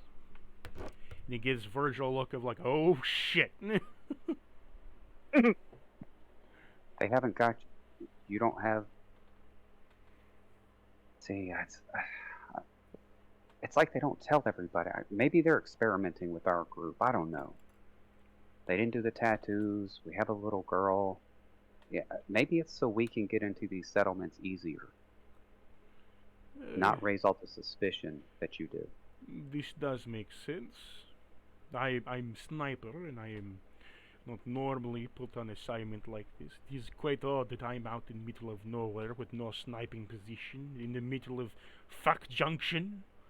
But it would make sense that you would be given child to go along if you had to do a bit of infiltration, play off the doting father did- role. They didn't even give you a spotter? How are No. you supposed to do your best sniping without a spotter? This is what I mean. They don't give me spotter, they don't give me a companion. I have to do the best that I can with my scope, but like, it's desert. It is open desert, gleaming sky. Where am I to set up? And then sniper, you get gist. It is awful. So I want to look around and be like, I'd set up over there, and like find a spot that I would set up. Roll me investigation for area surrounding. Well, not investigation, perception, please. Perception. The same score. It's okay. That's a 6. You just kind of point a Yeah, you're general right. area, and he's like, why would I go sit in middle of nowhere? But of course, it is middle of nowhere everywhere. So there's no high ground. There is no bushes. There is no level. There is no rocks. Nothing. It is insane. I think commanding officer is getting a little bit desperate, especially if we have a little girl here. He says under his breath, "Little girl." He looks at him with one eyebrow up. Anyways, food. He hands you Yeah. each a stick that has what appears to be a vaguely shaped hot dog looking on it. Here is mole rat dog. It is good thing. And then he hands you each like a stale hardtack cracker. I go ahead and eat. Yeah. me As too. you fry your hot dog on it, he says, "Best way to eat it is fry up quickly, place on cracker, and wait for grease to soak into cracker. Try to press a little bit." And as he does so, he waits for it to get like nice and sizzling. Quickly takes it off, where it was just kind of like warmed up and cooked, a little bit on the outside, scorched. Places it on it, skins it off with his knife from the stick, and you watch as the grease kind of like softens the hardtack up a little bit. It gives you like a more grainy consistency, but the idea is like a hot dog. Okay. You bite around, and like the meat is very low quality, even lower than what would be considered a hot dog quality, but like it passes, right? It's better than nothing. Yeah. It tastes like super fatty, greasy bacon that's like from on sale Dollar Tree.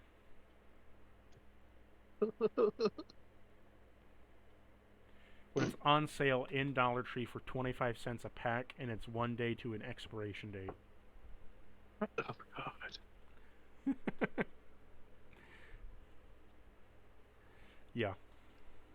Or like the like really cheap corned beef hash cans, like you open it up and the whole thing's just slathered in the fat, and you cut the fat off and there's like just a tiny little cylinder of actual corned beef hash there. Ugh. I've had cans where like you cook it, right? And you get everything cooked up, and you have to literally like wait for it to cook a bit and then empty the grease into a separate container or pan while it's cooking, because it just produces so much grease that it overfills like a soup. Oof. Anywho. So, So what's your name? oh, my name, Vlus. But everybody calls me V. Okay. What kind of a? And I look over. What kind of gun do you have? Oh, she is beautiful, isn't she? He pulls over and he says, "This is amazing gun. Cannot get much better than this." He has on him currently a... Get the exact rifle for you real quick. He has on him a just a battle rifle, right? Just like a standard issue army battle rifle. Okay.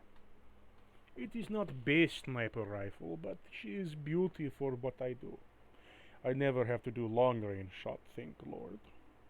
Some may not consider me, some may just consider me marksman at that, but when engagements are as close as you are, marksman is preferred over sniper rifle, especially if you wish to not have everything hear you for the next couple of miles.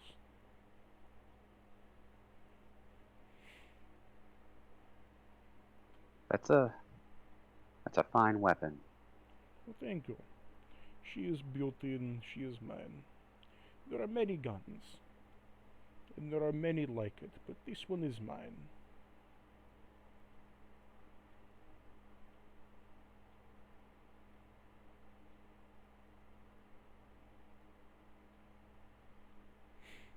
She is my wife, you will.